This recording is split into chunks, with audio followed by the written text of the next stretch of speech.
Assalamualaikum mama semua. Wah, bentar. Jadi gini. Waalaikumsalam. Ya. Wah, ini udah ada beberapa mama yang join ya, udah ada 12 partisipan sekarang. Mama mungkin bisa sambil open kameranya kalau misalnya memang biar lebih fokus untuk mengikuti kajian Mama Talks-nya. Jadi hari ini kita akan membahas tentang tetap happy selama masa pandemi nih, Mam. Jadi apa sih yang tips-tips yang perlu dilakukan untuk mama semua? Kadang kan kita kalau misalkan selama pandemi nih ya, stres gitu. Terus anak yang biasanya sekolah, sekarang sekolahnya jadi online. Nah ini malah jadi bunda-bundanya gitu yang belajar. Gitu. Nah ini nanti akan ada sharing dari Teh Ati. Teh Ati ini punya 3 anak. Terus ada Teh juga sebagai anak. Gitu, Mam. Nanti semua bunda di sini bisa sambil tanya-tanya juga, konsultasi ya sama Teh Neti sama Teh Ati juga, dan sharing-sharing pengalamannya gimana. Ini bunda saya mute dulu ya. Boleh di open kameranya, tapi mungkin saya akan mute dulu. Baik. Kita tunggu sebentar lagi ya.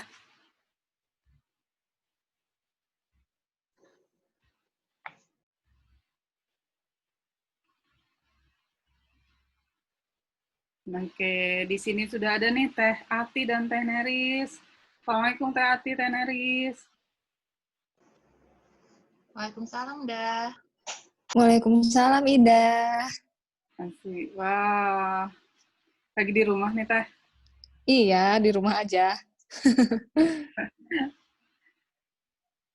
Ya, sambil kita nunggu Teh Neris ya, Mama ya, mungkin kita akan memberitahu dulu Mama Talks itu apa sih. Jadi Mama Talks itu sebenarnya sebelumnya kita bikin konten-konten di YouTube, di akun channel YouTube Mama Talks. Itu sebenarnya membahas tentang bagaimana sih persiapan pernikahan di awal-awal menikah, terus juga apa sih yang perlu dilakukan ketika masa kehamilan, ketika melahirkan, terus juga bagaimana caranya untuk mendidik anak di fase-fase early childhood education gitu. Jadi di fase-fase pendidikan anak di usia dini itu harus apa sih gitu. Nah, tapi waktu itu karena masih di YouTube, tim Mama Talks itu kurang nih untuk bisa sharing dan mendengar langsung dari mama semuanya. Meskipun sebenarnya yang di channel YouTube itu kita mengundang beberapa mama-mama untuk sharing ya pengalamannya. Nah, jadi kita ubah dari YouTube channel terus ke kajian seperti ini, harapannya sebenarnya biar kita semua itu bisa saling sharing. Nah, makanya ini mungkin agak berbeda ya, Moms ya, dengan pengajian atau dengan webinar-webinar lain di mana Mama itu lebih banyak mendengarkan. Nah, di sini itu kami harapannya juga mama itu lebih banyak bercerita, lebih banyak juga untuk bertanya dan aktif untuk sharing-sharing gitu. Jadi biar mama-mama semua ini jangan pernah merasa sendiri, karena kita semua itu di Mama Talks itu kita harapannya juga punya lingkungan yang suportif, yang bisa membuat mama semua selalu happy gitu ya. Karena kebahagiaan mama semua itu penting sih. Jadi kalau mama juga bahagia, mendidik anak juga enak, terus juga bisa membangun culture atau situasi lingkungan dalam keluarga yang enak juga gitu. Makanya penting bagi kita untuk sharing, untuk punya lingkungan yang suportif lah gitu. Nah, makanya kita membuat Happy Mom Series ini. Tujuannya sebenarnya itu gitu. Tujuannya sebenarnya kita pengen membuat semua mama itu yang penting sebenarnya itu. Oke. Gitu. Jadi, Happy Mom Series ini sebenarnya akan ada beberapa acara, nggak akan satu kali ini aja. Tapi yang tetap happy selama pandemi ini sebenarnya cakupan umum apa saja sih yang biasanya dilakukan biar kita tetap happy gitu. Nah, sebenarnya untuk kajian-kajian selanjutnya kita bisa lebih ke materi yang lebih spesifik gitu. Misalnya tentang makanan gitu, persiapan makanan untuk anak nanti akan ada dari dokter juga yang akan sharing gitu. Atau kalau dari mama-mama di sini yang mungkin mau sharing juga boleh banget gitu, mau hubungi kami. Jadi nanti tetap akan yang sharing itu tetap akan ada satu dari moms gitu, dari bunda atau dari mama, member dari Mama Talk. Satu lagi itu akan dari praktisi. Jadi misalnya ada dari dokter, ada dari psikolog gitu. Jadi biar seimbang, biar yang satu itu benar-benar sesuai dengan pengalamannya, yang satu benar-benar gimana sih dari pandangan ilmu yang lebih runtun atau misalkan yang lebih lebih valid gitu ilmunya. Gitu. Oke, Ati, Ten Harry sudah siap nih? Ya, Ida, terima kasih sudah membuka Momo Talk series yang pertama untuk kita di hari ini, sore-sore ini. Yuk, Mam, kita ngobrol bareng, kita diskusi bareng terkait isu-isu kekinian nih. Yang banyak sekali kita dengar itu tentang anak dan remaja selama situasi pandemi ini. Nah, halo, di sana udah ada Neris ya. Neris ini psikolog anak dan remaja. Aktif juga di sekolah ya, Ner ya, untuk memberikan bantuan pada orang tua untuk membantu perkembangan anak-anaknya. Nah, Ner, di sini tuh kita mulai aja ya. Kita tuh sebenarnya selama pandemi ini yang udah hampir 8 bulan kan luar biasa ya. Kita kayak sangat dibatasi ruang geraknya nih. Kemudian karena Neris ini psikolog anak dan remaja, aku bagi jadi beberapa jenjang aja ya, Ner ya. Boleh. Penjelasannya. Jadi mungkin dimulai dari 0 sampai 7 tahun, atau 0 sampai 5 tahun, kemudian 5 sampai 10 tahun, dan 10 sampai 17 tahun ya, Ner ya. Oke, aku mulai dulu dari isu-isu terkini terkait perkembangan usia 0 sampai 5 tahun. Oh ya, Mam, sebelumnya kalau misalnya ada pertanyaan, bisa lewat chat, tapi kalau misalnya sangat sensitif isunya, bisa lewat private aja ya kita chatnya, nanti saya akan coba bacakan tanpa menyebutkan namanya gitu. Tapi kalau misalnya mau nanya langsung bisa raise hand untuk saling langsung tatap muka ya. Oke, Ner, kita mulai ya di usia 0 sampai 5 tahun nih, Ner. Kebetulan aku juga punya anak umur 1 tahun kan. Nah, di sini pas pandemi kok rasanya saat-saat golden age dia untuk aku memperkenalkan lingkungan luar sama dia jadi sangat terbatas gitu. Dia pun jadi jarang sekali melihat orang. Sekalinya aku bawa keluar, wah, dia langsung nangis histeris kayak gak mau lepas banget dari gendongan. Nangis-nangis, pokoknya jadi bikin kita gimana sih anak rewel gitu ya dibawa keluar sekali-kalinya. Nah, terus kan ini banyak disebut katanya stranger anxiety ya, Ner ya. Jadi katanya apa gangguan atau masalah emosi gitu ya untuk ketemu orang. Sebenarnya wajarnya tuh seperti apa sih, Ner, stranger anxiety itu? Oke, mungkin sebelumnya Bismillahirrahmanirrahim. Aku nyapa dulu nih sama mama-mama semua ya, Hati ya. Sip. Assalamualaikum warahmatullahi wabarakatuh. Wah, senang sekali sore-sore hari Minggu bisa sharing-sharing nih, ngobrol santai aja ya mama-mama semua ya. Ini manggilnya mama, bunda, atau gimana bun? Manggilnya apa nih, Ti? Mm-mm. Oke, jadi tadi Ati, jadi gini, mungkin di seri yang Happy Moms selama pandemi ini, kemarin Ati menceritakan bahwa memang kita mau ngobrolin tentang rentang atau mungkin common problem ya, Ti ya, masalah-masalah yang mungkin kita temui bersama dengan anak selama pandemi ini. Tadi Ati bercerita tentang anaknya yang memang ketemu orang asing merasa jadinya histeris gitu ya, karena selama ini di rumah saja gitu istilahnya. Nah, mungkin aku mau bahas dulu mama-mama semua. Istilah stranger anxiety sebenarnya ini merupakan suatu emosi, yaitu pertama perkembangan emosi yang normal sebenarnya wajar pada anak-anak, itu emosi takut yang memang mulai utamanya pada saat anak-anak usia 6 sampai 9 bulan, dan kemudian memuncaknya itu biasanya di usia 18 bulan sebenarnya, Mam. Jadi, stranger anxiety ini merupakan kecemasan anak kita terhadap orang asing ketika bertemu dengan orang asing yang baru, gitu. Nah, sebenarnya ternyata stranger anxiety ini ada manfaatnya juga loh, Mams, gitu. Karena ketika anak bisa mendiferensiasi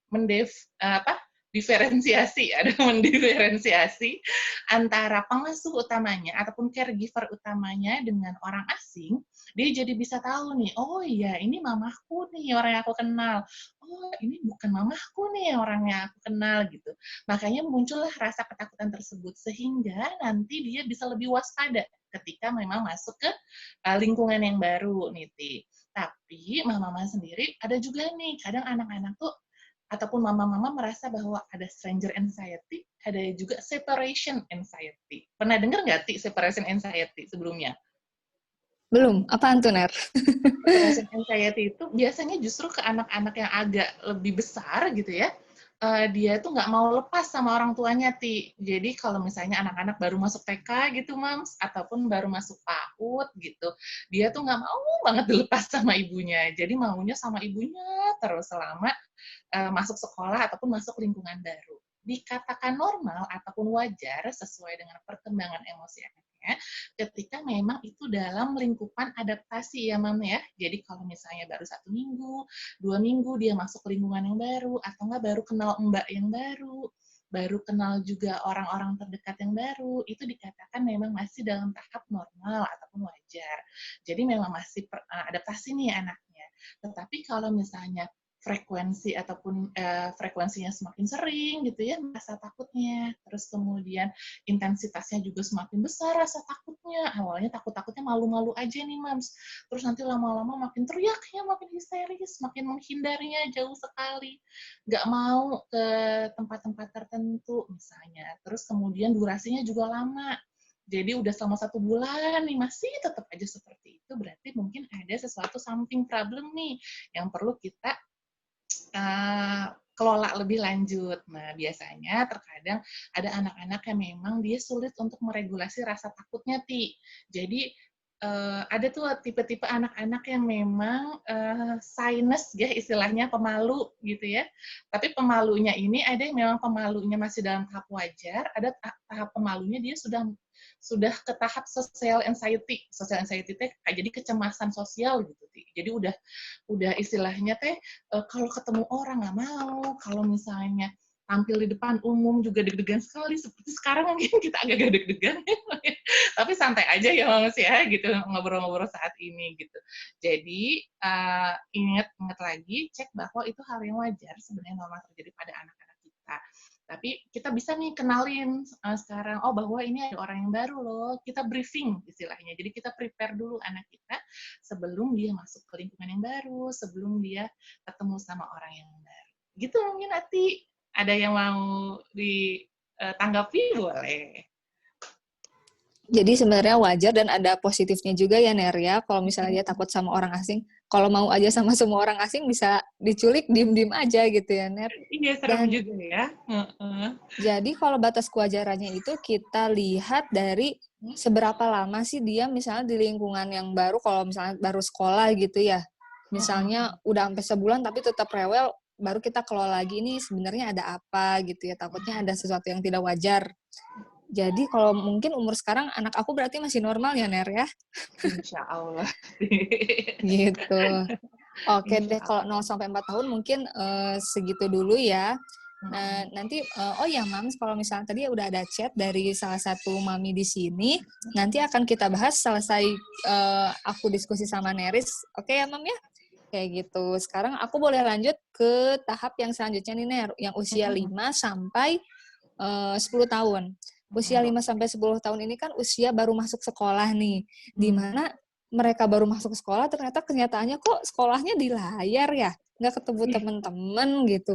Ini kok aneh gitu. Padahal sebelumnya Mama tuh cerita kalau kita ke sekolah nanti begini-begini, tiba-tiba kita duduk lagi di rumah dalam layar, kemudian dia jadi gabut, pindah ke sana sini. Dan aku pun punya anak yang baru masuk TK dan playgroup. Aduh, susah banget tuh ngatur mereka biar, ayo dengerin ibu gurunya lagi cerita, lagi apa, segala macam. Tetap aja ibu gurunya ngomong, anak-anaknya melingkar kemana-mana lah, mereka lari, kayak gitu. Gimana ya, Ner, mengatasinya? Oke, yang pertama cek dulu nih usia anaknya berapa, Ti. Jadi kan ini kan usia TK ya, usia 5 tahunan nih mungkin ya, Mams ya. Jadi pertama masuk TK, ekspektasinya kan, oh TK tuh seru ya, ada ayunan, ada kerosotan gitu ya, kalau misalnya ekspektasi anak-anak gitu, bermain langsung di TK. Tapi kenyataannya dia hanya berhadapan sama layar kaca, jadi masih Zoom aja gitu ya misalnya saat ini. Nah, gimana sih caranya untuk kita bisa mengajak nih, istilahnya attract ya anak kita untuk akhirnya bisa beradaptasi dengan sekolah online zaman sekarang ini. Yang pertama, mungkin aku perlu mengajak mams sekalian nih, kita bisa menghayati ya, menghayati dulu nih, Ti. Oh, anak kita ini usia berapa ya? Oh, usianya masih 3-5 tahun ataupun usia prasekolah aja ya. Usia-usia prasekolah itu memang secara perkembangannya dia lagi aktifnya bergerak. Tadi mungkin ada pertanyaan ya, saya sedikit baca juga, memang sangat-sangat aktif bergerak. Jadi justru pada saat itu kenapa dia aktif bergerak? Karena usia 1 tahun kan dia belajar jalan. Usia 2 tahun itu biasanya mereka sudah bisa ajak nih jalannya, udah mulai lari. Usia 3 tahun tuh dia pengen explore dunianya, pengen tahu segala hal gitu ya, usia 3-5 tahun. Terus kemudian dia masuk sekolah baru, makanya dia pengen tahu nih ada apa ya di situ gitu. Tapi jadi kita bisa lihat nih bahwa memang kebutuhan geraknya sangat-sangat tinggi nih, Ti, buat anak-anak usia prasekolah tersebut. Jadi saranku ataupun memang triknya, kalau misalnya memang kita mau menyesuaikan anak-anak untuk sekolah via Zoom, sekolah online saat ini, kita perlu briefing dulu nih, pasti selalu briefing. Saya selalu bilangnya memang kayak kita kasih cerita story dulu. Nah, nanti ini merupakan spot kamu untuk belajar, misalnya ya, kita akan belajar di sebelah sini. Kasih juga robot-robot, main-mainan ya, boneka-boneka yang seru buat dia. Jadi di sebelah-sebelahnya udah ada hal yang menarik buat dia. Jadi mudah-mudahan pas dia ada waktunya memang kita untuk sekolah online, dia bisa lebih attract ya untuk ada di spot tersebut. Kenapa aku bilangnya spot gitu, biar memang dia bisa tahu, oh kalau bermain di sini, kalau memang nanti mau Zoom, di situ loh tempatnya. Dan kalau misalnya anak-anak usia seperti itu, habit terus-menerus, jadi memang terus-menerus dilakukannya sama gitu ya, dia akan jadi lebih cepat mudah beradaptasi dibandingkan dengan kita rubah-rubah terus misalnya spotnya untuk belajar. Itu yang pertama ya. Jadi tentukan spot belajar dan kemudian bikin hal yang menyenangkan gitu buat anak kita di samping-sampingnya. Agak freeze ini? Oh, oke. Ini Mbak Getar sambil share screen ya? Iya, tapi nggak freeze kok, Ner. Tetap lancar nerisnya. Oke. Ini yang tadi ya, Mams ya, yang tentang perkembangan emosi anak. Mungkin boleh di next. Ada lagi?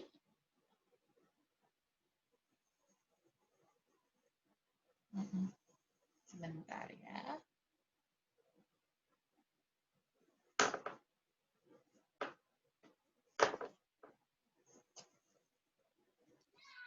Nggak apa-apa, Ner. Kita lanjut aja, Ner. Tadi yang pertama kita harus ada spot khusus ya. Jadi dia udah tahu, oh di sini tuh tempat untuk belajar kayak Ya. gitu. Kemudian Terus yang bikin yang seru ataupun yang atraktif buat anak kita, hal-hal yang menyenangkan di dekat situ, misalnya ada bonekanya, ada robot-robotannya, ada tayo atau apa segala macam ya, memang ya boneka-boneka yang memang dia sukai gitu. Terus memang kan pada saat ini biasanya memang sekolah online untuk anak-anak TK itu memang tidak lama ya Mams ya, karena durasinya juga biasanya kalau di sekolahku itu 45 menit paling lama. Biasanya sejam kurang lah sudah selesai gitu untuk anak-anak.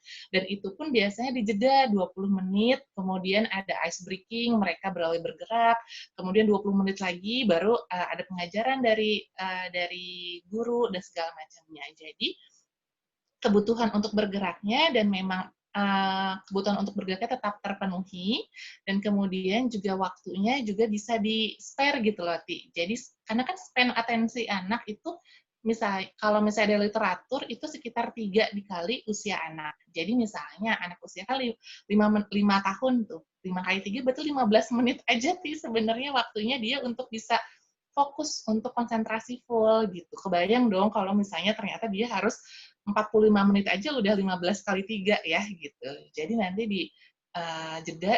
dijeda agar dia sendiri tidak merasa bosan, nggak kebanyakan lari-lari ataupun misalnya nggak lari-lari terus gitu ya di lingkungannya. Tapi sebenarnya kalau masih lari-lari gimana nih Ner? Kan kadang suka ada ya kayak gitu. Coba kita bisa modifikasi, boleh sebelum belajar kita peregangan, kita olahraga dulu nih sama anak kita. Jadi biar energinya tersalurkan yang pertama. Boleh juga kita modifikasi. Nah, kalau misalnya ini kan tempat duduk kita ya, kayak mungkin bisa sofa, bisa kursi, segala macam gitu. Kalau anak-anak boleh pakai gym ball ya, ball gym gitu, yang kayak kita waktu pas mau melahirkan itu pas lagi hamil gitu kan, misalnya ada ball gym gitu ya, kalau misalnya memang ada di rumah. Terus bisa juga ada kursi yang memang goyang-goyang gitu ya. Kalau misalnya dia masih suka goyang-goyang, itu memang sebenarnya nggak apa-apa untuk dipakai dulu untuk memfasilitasi anak agar mau dulu deh gitu lah. Yang penting minat dulu gitu. Kemudian boleh juga kalau misalnya anaknya sekali konsentrasi, kadang mereka kakinya pengen bergerak, boleh ketuk-ketuk, ataupun memang ada fidget spinner ya tangannya, pengen digerak-gerakin gitu. Biasanya seperti itu. Jadi kita selain memprepare, pertama briefing dulu tadi, kemudian kasih spot, kemudian juga penuhi kebutuhan dia untuk gerak. Yang keempat itu jangan sampai lupa, pastikan bahwa kebutuhan fisik dan emosinya sudah terpenuhi dulu. Seperti itu. Ada yang mau ditanyain nggak? Kayak gimana sih sebenarnya, atau nggak sama proses yang tadi aku jelasin, ada yang kurang jelas atau gimana? sebenarnya jelas banget sih dan sangat membantu banget, Ner. Aku baru tahu, jadi emang kalau anak dasarnya aktif bergerak, jadi kita harus fasilitasi pakai misalnya pulpen, pokoknya dia itu bisa menggerakkan organ tubuhnya ya, nggak diem kaku gitu ya ternyata. Oh oke. Aku akan coba besok Senin ya. Iya, Kayak gitu. disesuaikan ya sama anak-anak kita sendiri ya, tailor made. Iya. Jadi ternyata bantuan seorang ibu itu untuk menemani anaknya yang baru sekolah itu sangat penting ya, Ner ya. Kalau benar-benar mau mendukung si maminya ya, kalau enggak udah aja nggak usah masuk dulu gitu. Tunggu sampai pandeminya selesai. Oke, Ner, tadi udah cukup terjawab nih untuk yang usia 5-10 tahun ya, yang baru-baru masuk sekolah. Nah, beda lagi nih kalau usia 10-17 tahun yang menurut kita sih harusnya mereka itu udah udah hideng lah gitu, maksudnya ini aku sekolah tuh ya, udah mengerti, udah paham. Tapi ada aja loh, Ner, anak-anak tuh ya yang kayak misalnya, oh sekarang school from home ya, berarti mereka tuh merasa libur, kemudian tugas-tugasnya nggak dikerjain, main seharian, nonton seharian, dan yang terjadi adalah para guru langsung WA ibunya, Bu gimana tugasnya ininya, hah ibunya jadi langsung bingung, terus anaknya bilang, kan aku nggak ngerti aku kan belum diajar, segala macem lah masalahnya ya, dan excuse anak kan macem-macem.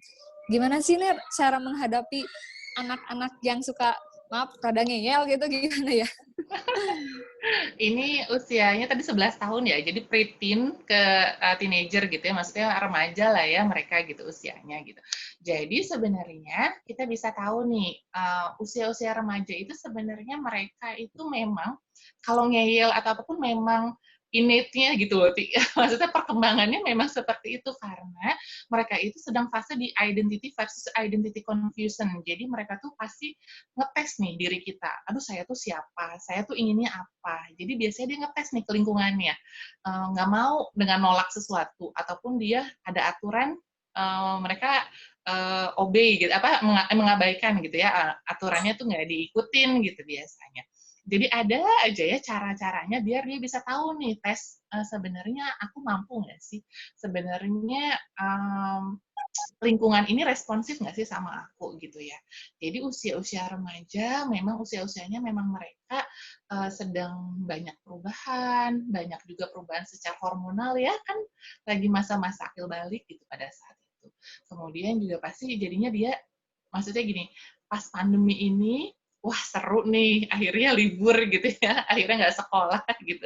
Kalau anak-anak TK, kapan sih Ma ke sekolah? Anak-anak SD juga bisa kan kayak gitu, kapan sih Ma ke sekolah? Kalau anak TK asik, bisa mabar gitu ya, bisa game online panjang sampai malam gitu misalnya. Nah, jadi yang paling pertama mungkin kita bisa bantu remaja-remaja kita adalah dengan membuat jadwal kegiatan harian. Nah, jadwal kegiatan harian ini, nah ini ada salah satu gambarannya nih, Mams. Kemarin saya coba-coba cari. Jadi, Mama selama COVID ini kan biasanya apa ya kerjaannya dan kalau misalnya kosong waktunya biasanya digunakan dengan kegiatan-kegiatan yang justru kurang bermanfaat, kurang berfaedah gitu. Jadi kita bisa bantu mereka untuk mereka bikin jadwal kegiatan harian yang diwarnain seperti ini nih, Mam. Jadi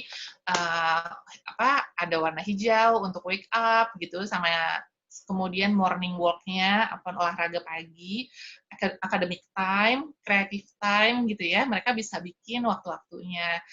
Terus kemudian kapan mereka harus makan, kemudian kapan juga mereka bantu-bantu orang tua, kemudian ada akademik lagi, kemudian ada jalan-jalan sore misalnya gitu ya, ada makan malam, terus kemudian free time gitu, misalnya bisa nonton TV, bisa main game dan segala macam dan istirahat. Jadi di sini kan bisa kelihatan nih Mam sebenarnya si waktu mereka yang 24 jam itu kebanyakan itu diisi sama warna apa. Nah, ini kan bedtime-nya agak banyak gitu ya. Kemudian academic times-nya ada 2 kali nih dalam satu hari gitu. Jadi mereka bisa spare, oh ya oke, ada academic time satu yang mungkin belajar di Zoom, satunya dengan yang mengerjakan tugas gitu. Terus ada juga nih membantu orang tua, ada juga yang waktu luang leisure time mereka boleh nonton TV, boleh main game atau apapun yang memang seimbang antara akademik sama hal yang menyenangkan buat dia. Nah, ini salah satu contohnya yang mungkin bisa kita bantu sama anak-anak kita yang memang udah remaja. Ada nggak sih di sini yang punya adik, keponakan, atau nggak mungkin udah punya anak usia SMP atau SMA, mungkin Mam sekalian, atau masih pada rata-rata anak-anaknya usia berapa aja nih, Ti, di sini, Ti? Mams yang lain-lainnya. Sebentar. Sebenarnya aku juga belum tahu nih dari hasil surveinya berapa. Mungkin kebanyakan masih ya anak-anak ya. Tapi kayaknya mungkin ada yang usia udah mulai 8 tahun kan tadi kayak di chat ya. Kayak gitu. Ner, tapi ini kalau misalnya anaknya nurut ya Ner ya, dia sesuai jadwal, misalnya kita jadwalin, disiplinkan gitu ya. Tapi kalau misalnya bablas nih, perlu nggak sih ada yang namanya reward and punishment gitu, Ner, untuk mereka para remaja ini?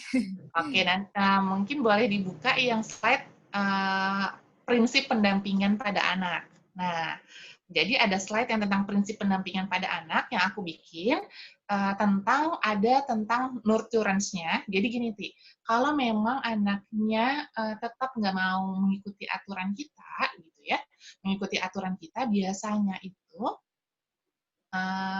sebentar, boleh di next lagi. Anakku usia 4,5, 3 tahun sama 1,5. Oh iya. Oh rata-rata masih 5 tahun ke bawah nih ternyata. Boleh Mbak Getar, boleh di next lagi. Ada satu lagi warnanya pink, yang prinsip pendampingan. Oke. Oke, boleh sambil ngobrol aja ya. Boleh sambil ngobrol. Nah, ini sebenarnya jadi 5 prinsip perkembangan emosi yang sehat pada anak. Gini. Jadi sebelum kita, kalau untuk remaja ataupun ke anak-anak usia berapapun itu, kalau kita mau meminta mereka untuk melakukan sesuatu gitu ya, ataupun memberikan nasihat, ataupun memberikan feedback, ataupun memberikan koreksi gitu ya untuk anak kita, pastikan sebelum itu kita melakukan connection sama anak kita. Connection itu apa sih, Ner? Connection itu jadi ada keterhubungan bagaimana kita mengetahui apa sih sebenarnya yang dia rasakan, apa yang sebenarnya dia inginkan. Boleh kayak PDKT dulu lah gitu, istilahnya gitu ya. Kalau misalnya kita pas zaman-zaman waktu kalau misalnya orang dewasa gitu, biasanya PDKT dulu nih.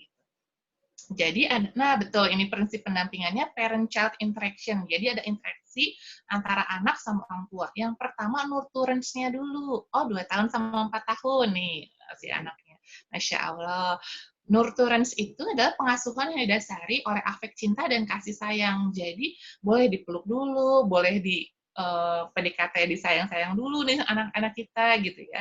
Kemudian limit setting, kita kasih tahu batasannya, yes or no-nya sama orang tua. Itu kesepakatan ya. Kalau misalnya semakin remaja anak-anaknya, mereka harus tahu nih konsekuensinya apa, Ti. Jadi kalau tadi Ati bilang, boleh nggak sih reward and punishment? Reward and punishment ini sebenarnya kan dia ini reward itu untuk meningkatkan perilaku yang baik, kalau punishment itu untuk menurunkan perilaku yang buruk sebenarnya ya tujuannya. Tapi yang paling penting dari itu bukan hanya pemberian reward and punishment-nya aja, tapi yang paling penting anak tahu nih, kalau saya melakukan ini, ada konsekuensi yang nanti akan saya terima. Misalnya, dia nggak mau nih ngerjain PR gitu ya, atau dia nggak mau Zoom. Ada konsekuensinya misalnya, akhirnya pekerjaannya jadi numpuk di akhir dan kemudian dia jadi kewalahan banget karena harus mengerjakan semua pekerjaan rumah ataupun tugas-tugasnya. Dan di saat itu orang tua bisa bilang bahwa nah itu merupakan konsekuensi negatif karena kamu tidak mencicil pekerjaan rumahmu dari hari awal diberikan tugas misalnya. Kemudian nah ini yang mindful adalah bagaimana orang tua bisa membersamai anak-anak kita fokus hadir secara fisik, secara psikis pada interaksi saat bersama dengan anak. Insya Allah ketika memang hubungan sama anaknya ini sudah baik, sudah terjalin dengan nyaman, connection-nya sudah ada, jadi connection before correction ya, ini istilahnya gitu ya. Jadi koneksinya sudah ada, insya Allah memang akan lebih mudah anak-anak untuk diarahkan, bermain dan belajar dengan lebih nyaman gitu. Jadi kuncinya mendapatkan dulu nih hati dan relasinya sama anak kita sebelum kita meminta anak kita untuk mengerjakan segala sesuatu hal, tanggung jawabnya. Itu aja mungkin dari aku. Oh gitu ya, Ner. Jadi apa ya, chemistry sama anaknya tuh harus dapat dulu ya, Ner ya. Betul. Baru kita ajarkan dia konsekuensi dari apa yang mereka lakukan. Ner, karena tadi kebanyakan usianya 0-5 tahun ya ternyata ya. Boleh nggak aku nanya lagi nih untuk rentang 0-5 tahun. Jadi ada nih temanku nih, anaknya usia 4 tahun. Awalnya biasa aja ya, umur 4 tahun kayak anak-anak biasa. Tapi tiba-tiba dia itu pendiam, udah pendiam gitu, tiba-tiba gak mau ngomong sama sekali, dan dia kalau ditanya itu, dia baru ngelirik kalau sama ibunya. Kalau sama orang lain, dia tuh kayak punya dunia sendiri gitu loh, Ner. Jadi dia tuh dibawa ke dokter, ternyata sama dokter diagnosa dia itu autis. Emang bisa ya perkembangan jadi mundur kayak gitu, asalnya dia biasa aja, terus jadi dibilang autis, karena dia tiba-tiba kayak punya dunia sendiri kan, Ner. Kalau autis itu emang bisa ya mundur gitu, Ner? Oke, mungkin boleh dibuka. Ada penjelasannya juga nih, Ti. Di yang slide aku yang bagian regresi. Oke. Mana nih? Oh, ini agak ngacak ya, maaf ya, Mams ya. Ininya ya, agak di depan kalau nggak salah deh. Oh, susunannya ya tadi ya, Ti. Oke, nah ini nggak apa-apa ya, Mams ya. Ya maklumlah kita ya ibu-ibu. Jadi pas dikirim ternyata agak berantakan nih ternyata acak-acakan ininya, susunannya, tapi it's okay ya. Aku coba jelasin. Jadi fenomena yang mungkin Ati tadi jelaskan, ada anak temennya usianya 4 tahun ya tadi Ati bilang ya, memang mengalami kemunduran perkembangan gitu, dan kemudian ada didiagnosa sama dokternya autism gitu. Emang sebenarnya bisa nggak sih perkembangan anak itu mundur? Kan kita mikir bahwa kalau perkembangan itu lifespan development ya, jadi sepanjang hayat ada perkembangan dari bayi, kemudian anak, toddlerhood gitu ya, prasekolah, sekolah, remaja, dan dewasa sampai akhir hayat. Ternyata memang perkembangan anak itu bisa saja mundur. Nama istilahnya ialah regresi perkembangan anak. Ialah penurunan kemampuan perkembangan yang sebelumnya telah dicapai oleh anak. Jadi kalau yang case-nya Ati, sebelumnya sebenarnya dia bisa berbahasa atau berkomunikasi dengan baik, misalnya gitu ya. Ini nanti kita perlu klarifikasi lagi sebenarnya ya, kalau untuk case by case. Tapi ternyata di suatu saat ibunya menyadari nih, kok anaknya jadi pendiam, kok anaknya jadi tidak bisa berkomunikasi gitu ya sama orang-orang di sekitarnya. Ada beberapa faktor nih ibu-ibu yang mam semua yang memang bisa mempengaruhi. Yang pertama, bisa jadi pada saat itu juga ada brain injury atau memang ada kecelakaan yang menyebabkan perubahan di struktur otak anak gitu. Sehingga mempengaruhi bagaimana perkembangan anak-anak. Kan memang bahasa itu kan di otak anak kan broca ya. Ada bagian otak anak yang bagian otak bukan anak aja sih, kita juga ya ada bagian otak manusia yang memang berpengaruh pada komunikasi bahasa, baik bahasa reseptif yang kita pahami maupun bahasa ekspresif yang diucapkan. Nah, jika memang itunya ada permasalahan di bagian otak yang tersebut, bisa jadi memang ada kemunduran kemampuan bahasanya yang asalnya lancar, kemudian akhirnya jadi tidak selancar itu ataupun sulit untuk berkomunikasi. Ada juga mungkin bisa jadi ada epilepsi, biasanya ada kejang demam gitu ya, kaitannya sama, terus akhirnya memang struktur otak berpengaruh terhadap struktur otaknya sehingga dia akhirnya jadi lebih lambat dalam memproses informasi gitu. Ada juga yang case-nya seperti itu. Tapi nanti mama pasti harus konsultasi langsung ke dokter spesialis anak untuk memastikan ya sebenarnya apa penyebab dari perkembangan anak kita, misalnya atau perkembangan anak yang tersebut bisa mundur. Kemudian bisa juga ada kecelakaan fisik ya, memang secara fisik mengalami kecelakaan sehingga mempengaruhi perkembangan anaknya. Kemudian ada trauma psikis juga bisa loh, misalnya sexual abuse gitu ya, pada anak-anak yang sangat parah gitu istilahnya, mungkin dampaknya pada anak-anak sehingga dia menarik dirinya, jadi tidak mau berbicara, merasa tidak berdaya gitu ya. Itu benar-benar ada juga pada anak-anak. Dan kemudian juga salah satunya juga ada regresi itu bukan hanya bahasa ya, Mams ya. Bisa juga yang dulunya dia udah bisa toilet training nih, usia 2 tahun, 3 tahun kan biasanya sudah bisa ya, BAK, BAB, terus kemudian dia ngompol lagi. Kemudian dia nggak bisa lagi nih untuk BAB, BAK sendiri.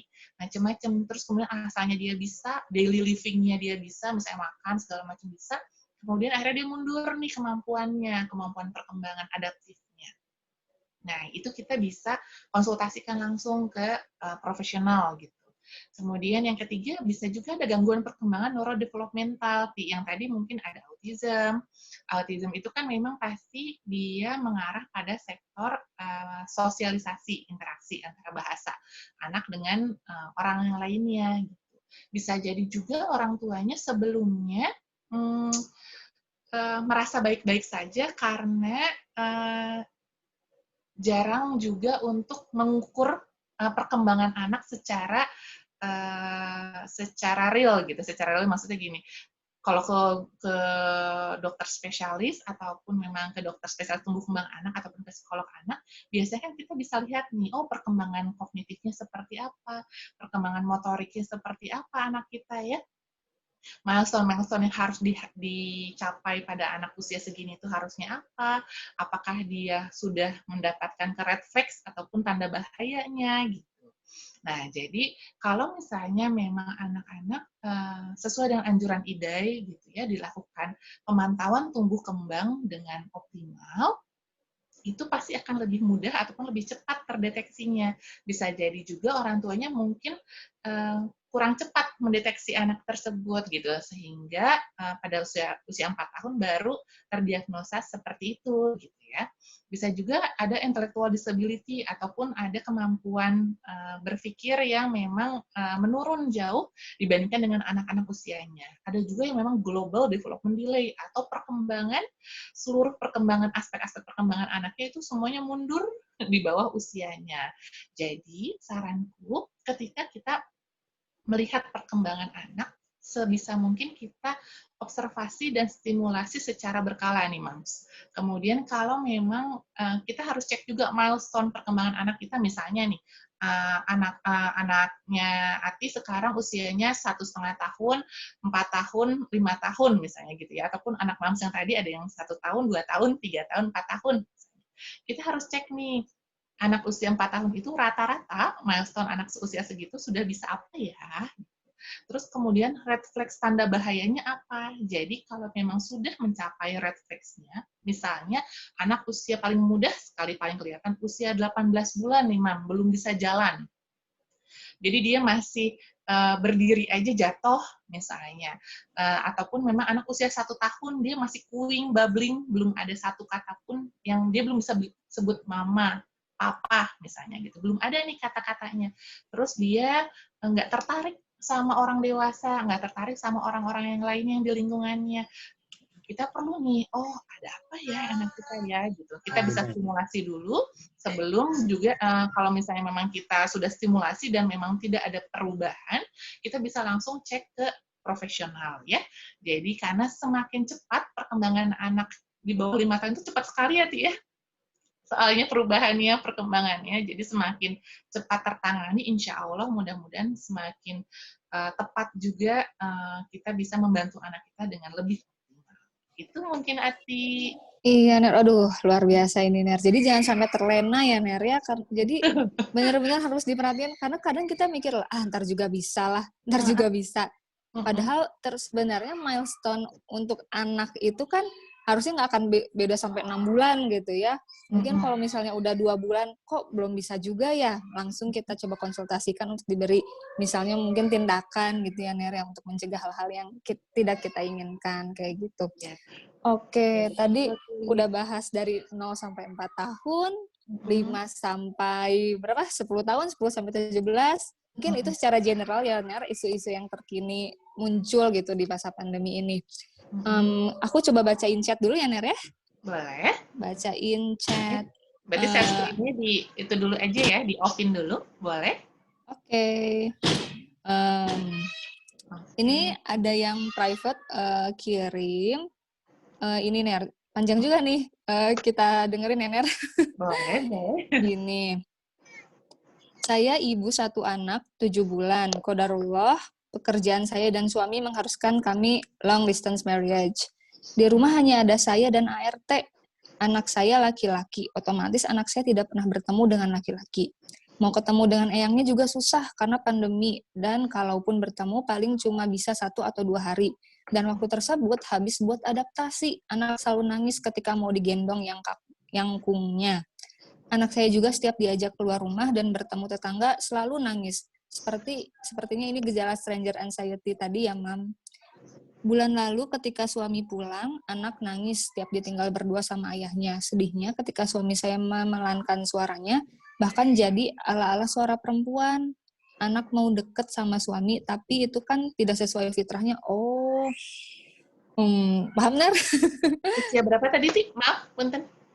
Anak 1 anak 7, dia nggak sebutin umurnya berapa ya?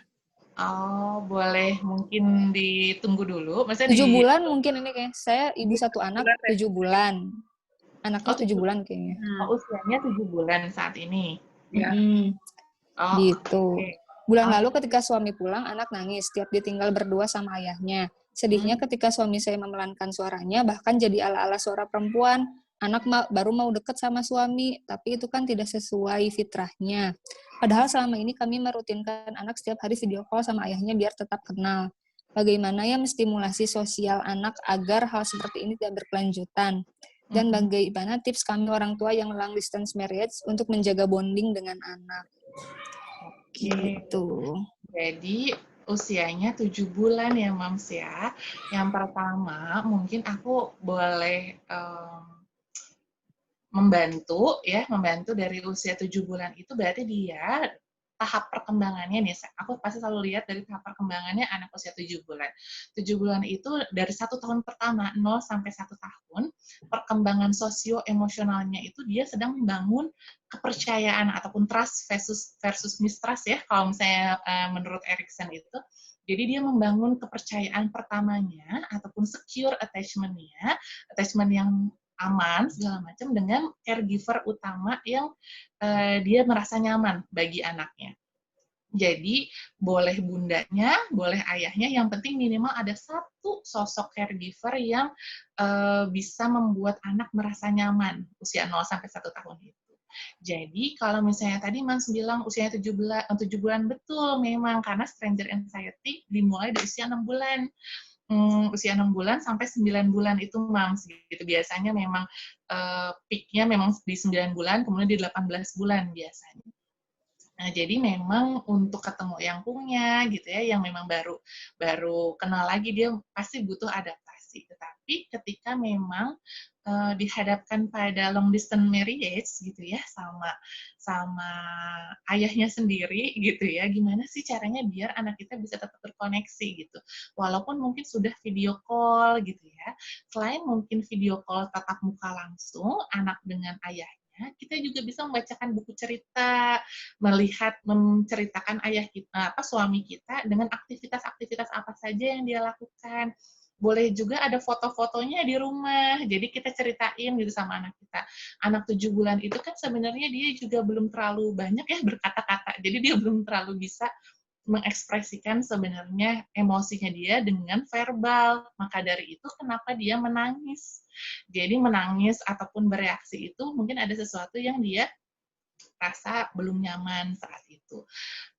Memang ya Bunda ya, tantangan zaman sekarang nih ya, kalau misalnya LDM gitu sama ayah gitu ya, sebagai suami, ayah dari anak kita gitu. Kita memang perlu sekali menjaga quality time. Jadi pas suami datang ataupun ada di rumah, sebisa mungkin membangun bondingnya langsung, nggak langsung diambil gitu ya atau segala macam sama suami gitu, bukan seperti itu. Tapi bertahap-tahap kita sounding dulu bahwa ayah sedang di luar kota, sedang kerja ya, insya Allah Sabtu Minggu ini pulang misalnya, hari ini nih pulang, besok pagi nih kalau udah cerah, mataharinya terbit gitu ya, ayah pulang nih gitu, ataupun memang pas siang-siang ayah pulang gitu, kemudian ayah pulang, boleh kasih lihat fotonya, diceritain buku, ada kan buku papa ya, buku papa di Rabbit Hole, mungkin kalau misalnya moms yang pernah baca yang karyanya, bener deh karyanya Rabbit Hole atau Rainbow Case atau Rabbit Hole ya. Jadi ada yang gambar papa, terus ada video call-nya gitu, boleh diceritain di sounding. Karena anak-anak usia seperti itu, mereka bisa aware, kadang tuh kita ngerasa gini, mereka tuh nggak ngerti ya apa kata-kata kita, kadang suka mikir gitu. Padahal sebenarnya kalau kita bercerita, kita juga mengungkapkan perasaan kita, apa yang kita rasakan, mungkin kangen ya sama papa, mungkin juga pengen ketemu ya sama papa ya gitu. Kita boleh ngobrol aja sama anak kita, walaupun dia meresponnya baru gitu ya, kalau cooing, babbling segala macam di usia segitu. Semangat ya Mam ya, mudah-mudahan prinsip yang tadi, nurturance, kasih sayang dulu ya ke anak kita, pendekatannya perlahan, step by step, bisa membangun interaksi dan koneksi yang lebih hangat antara ayah dan anak, insya Allah. Iya, Ner. Mungkin Ner tadi coba dijelaskan lagi, boleh gak kayak, jadi saat ayahnya memelankan suara, dan suaranya itu jadi kayak perempuan, si anak tuh baru mau deket sama ayahnya. Tapi kalau ayahnya kayak cowok biasa, kayak suara biasa, langsung ketakutan gitu. Terus tadi menurut partisipan yang kirim katanya kok kayak nggak sesuai fitrahnya gitu. Jadi saat si ayahnya coba kayak perempuan, anaknya baru mau deket gitu, katanya kayak Anaknya gitu. tuh Gimana? laki-laki, anaknya laki-laki ya, Tia? Iya, kayaknya laki-laki. Dia gak sebutin soalnya. Sebentar, aku baca lagi, takut salah. Iya, gak disebutin anaknya laki-laki atau perempuan. Oke, kalau misalnya mungkin Anaknya laki-laki, maaf. Anaknya laki-laki, baru di bawah baca. jadi anaknya Laki-laki. laki-laki, jadi ada kekhawatiran takut tidak sesuai fitrahnya gitu ya. Sebenarnya mungkin ada pakar parenting yang fitrah based education ya, yang memang pasti bisa lebih menjelaskan tentang hal tersebut. Tapi kalau dari sudut pandang saya, yang saya pelajari di perkembangan psikologi itu memang dia pasti dekat ataupun sehari-hari dekat dengan caregiver utamanya, yaitu ibu gitu. Jadi sejauh ini karena memang suara ibu, kata-kata ibu yang terdengar sama anak, sehingga respon itulah yang membuat dia lebih nyaman. Jadi secure, lebih ngerasa secure kalau misalnya ada ibu, kemudian juga suaranya seperti ibu gitu. Tetapi kalau misalnya nanti apakah dia akan mengarah pada fitrah seksualitas yang seperti misalnya pengennya mendengarnya suaranya seperti perempuan terus, misalnya, atau enggak ayahnya nada suaranya harus halus mungkin gitu ya, gitu. Ini pasti nanti kita bisa harus cek ataupun harus lihat di perkembangan selanjutnya. Tetapi itu sih core utamanya adalah karena dia merasa aman, merasa nyaman selama ini dengan caregiver utamanya yaitu ibu. Jadi sebenarnya ayah ngobrol mungkin bukan menjadi seperti wanita, tetapi mungkin intonasinya menjadi lebih tenang, lebih santai, lebih halus gitu ya, lebih tidak, kan kadang kalau bapak-bapak itu suaranya tinggi, ngebas gitu ya, Ti ya, gitu. Anak-anak usia segitu mungkin dia lebih sensitif gitu dengan suara-suara yang lebih halus gitu, lebih nyaman bagi dia gitu. Menurut saya sih itu belum ke arah ada perubahan fitrahnya ya, Bun ya, gitu sejauh ini. Mungkin itu yang sampai saat ini aku pahami ya, Bunda ya. Mungkin boleh dikoreksi, boleh ditambahkan juga, mangga. Iya, aku mau coba bacain lagi ya. Satu lagi sebelum ini ada yang mau tanya langsung juga. Anakku yang sebentar, ke atas dulu ya, Ner. Naik dulu ke atas. Sip. Nih, aku baru punya anak satu, laki-laki, umurnya 3 tahun 8 bulan. Anak aku sangat aktif banget, nggak bisa diem. Kadang saya merasa capek dengan ketidakdiamannya itu. Gimana ya caranya, Bun, mengatasi dan mendidik anak kita supaya kita tidak merasa capek dan kadang sesekali tidak sabar dan marah karena anak kita nggak bisa diem. Contoh berantakin mainan terus, berantakin barang ayahnya, atau barang aku yang memang bukan barang anak kecil juga ikutan dioprek-oprek gitu, Ner. Masya Allah, Mal, semangat ya Mal. Saya bacanya dengernya aja itu pasti ya Allah exhaustive sekali pasti prosesnya ataupun lelah, capek banget ya manusia pasti pada saat itu gitu. Tarik nafas dulu yang paling pertama boleh tarik nafas, boleh kasih jeda dari segala rutinitas yang ada gitu ya, dari segala kekacauan gitu istilahnya yang terjadi, mainan di mana-mana dan segala macamnya gitu. Boleh tarik nafas dulu, boleh tenangkan diri dulu, make your own inner peace istilahnya ya. Jadi kita bisa kasih jeda dulu, stop, breathe gitu ya, stop itu kasih jeda gitu, terus kemudian juga breathe, boleh nafas dulu, boleh minum dulu, pokoknya biasanya kalau kita sudah merasa ada di titik itu kan seperti diagram seperti kurva gitu ya, Ti ya. Jadi kalau misalnya kita lelah itu tidak akan mungkin karena ada bukan tidak akan mungkin ya, bukan hanya dari satu stresor. Biasanya ada beberapa stresor yang numpuk, misalnya belum masak, rumah berantakan, anak ngerengek terus, itu kan stresor gitu ya. Banyak gitu stresornya, terus kemudian kita sebenarnya pengen me time, terus lihat Instagram, ngelihat teman-teman kok bahagia banget gitu ya, ada comparison gitu di diri kita gitu. Terus kemudian gaji bulanan telat misalnya dari suami, pas beli sayuran, diserobot sayurannya sama tetangga misalnya, terus harganya kok jadi mahal atau apa segala macam. Jadi ada banyak nih mungkin stresor-stresor yang memang kita alami pada saat itu.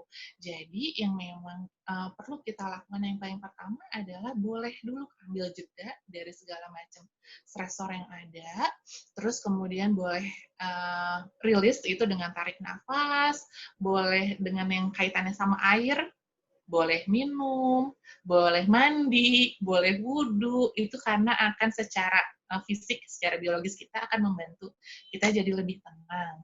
Boleh juga bergerak, jadi saking pusingnya, jadi kita boleh jalan-jalan ataupun lari-lari ataupun kayak menggerakkan badan kita, ataupun justru ada ibu-ibu juga yang saking stresnya biasanya malah cuci piring misalnya, ada juga sih yang kayak gitu, instead of minum kopi, atau enggak kalau aku biasanya mandi air anget gitu. Jadi kita perlu nih cari self care kita yang paling mudah bisa kita lakukan dan paling cepat bisa membuat kita booster lagi kondisinya. Kalau misalnya memang anak-anak usia segitu usia 3 tahun, 4 tahun, memang mereka tuh lagi eksplornya ya Bun ya, lagi memang sangat-sangat aktif-aktifnya gitu. Jadi secara perkembangan memang akan seperti itu. Yang perlu kita maksudnya gini nih, yang perlu kita kelola adalah ekspektasi. Ya nggak sih, Ti? Kadang tuh kita memang ekspektasinya kita pengennya rumahnya bersih, anaknya diem. Halo, ya ada anak yang ikut juga. Masya Allah. Boleh loh, Mam. Ini kalau anak-anaknya juga ikut ya di sesi Zoom hari ini, nggak apa-apa banget. Karena kan yang namanya kita ibu-ibu ya, pasti anak-anak ikut aja sama kita, nggak apa-apa. Nah, jadi boleh kita mengelola ekspektasi kita. Jadi kalau misalnya ternyata ekspektasi kita terlalu tinggi, ya udahlah kalau gitu at least nggak semuanya diberesin, tapi yang kelihatan di mata aja disapuin dulu, masukin ke storage box dulu gitu. Masukin ke storage box dulu, ataupun memang dari sekian kerjaan ada 1 atau 2 deh yang kita selesaikan dulu sebelum kita menyelesaikan lainnya. Insya Allah kalau misalnya ada 1 hal aja yang akhirnya kita accomplish gitu, misalnya rumah berantakan banget nih, terus udah gitu, ya udah kita be realistis, terus pilih 1 yang mau kita selesaikan aja. Dengan 1 itu selesai, perasaan kita jadi agak lebih lega biasanya, walaupun yang lainnya belum selesai gitu, kayak menutup ini. Terus kemudian kalau yang kita marah-marah akhirnya sama anak kita, ini ada prinsip bagus banget, Mams, dari Gottman, itu adalah bagaimana kita recovery 5:1.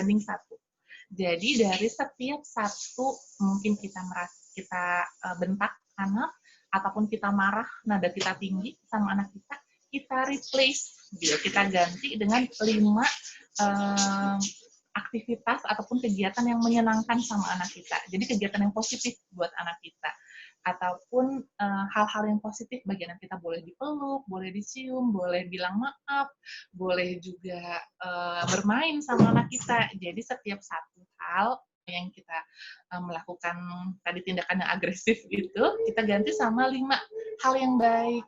Karena kita sebagai manusia ataupun sebagai ibu, realistis aja ya Bun, ya pasti nggak selamanya kita tuh bisa sabar gitu ya, nggak selamanya kita juga bisa tenang gitu ya. Ada kalanya mungkin kita marah, dan itu it's okay banget Bun kalau misalnya kita marah. Ternyata dari buku yang aku kemarin pelajari, yang buku yang The Power of Showing Up itu yang Tina Payne Bryson itu, dia menjelaskan gini, it's okay loh Mam, kalaupun kita marah sama anak kita karena rumah berantakan sekali dan dia tidak mau membereskan mainannya.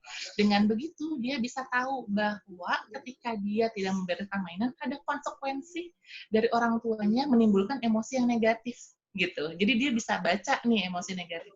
Setelah itu mungkin dia akhirnya bisa berempati dengan akhirnya kita membereskan agar mamaku nggak bete lagi, mamaku bisa tersenyum gitu. Nah itu, jadi ternyata ada hal nggak apa-apanya loh Mams gitu kalau misalnya memang kita ada emosi-emosi yang kurang terkendali seperti itu.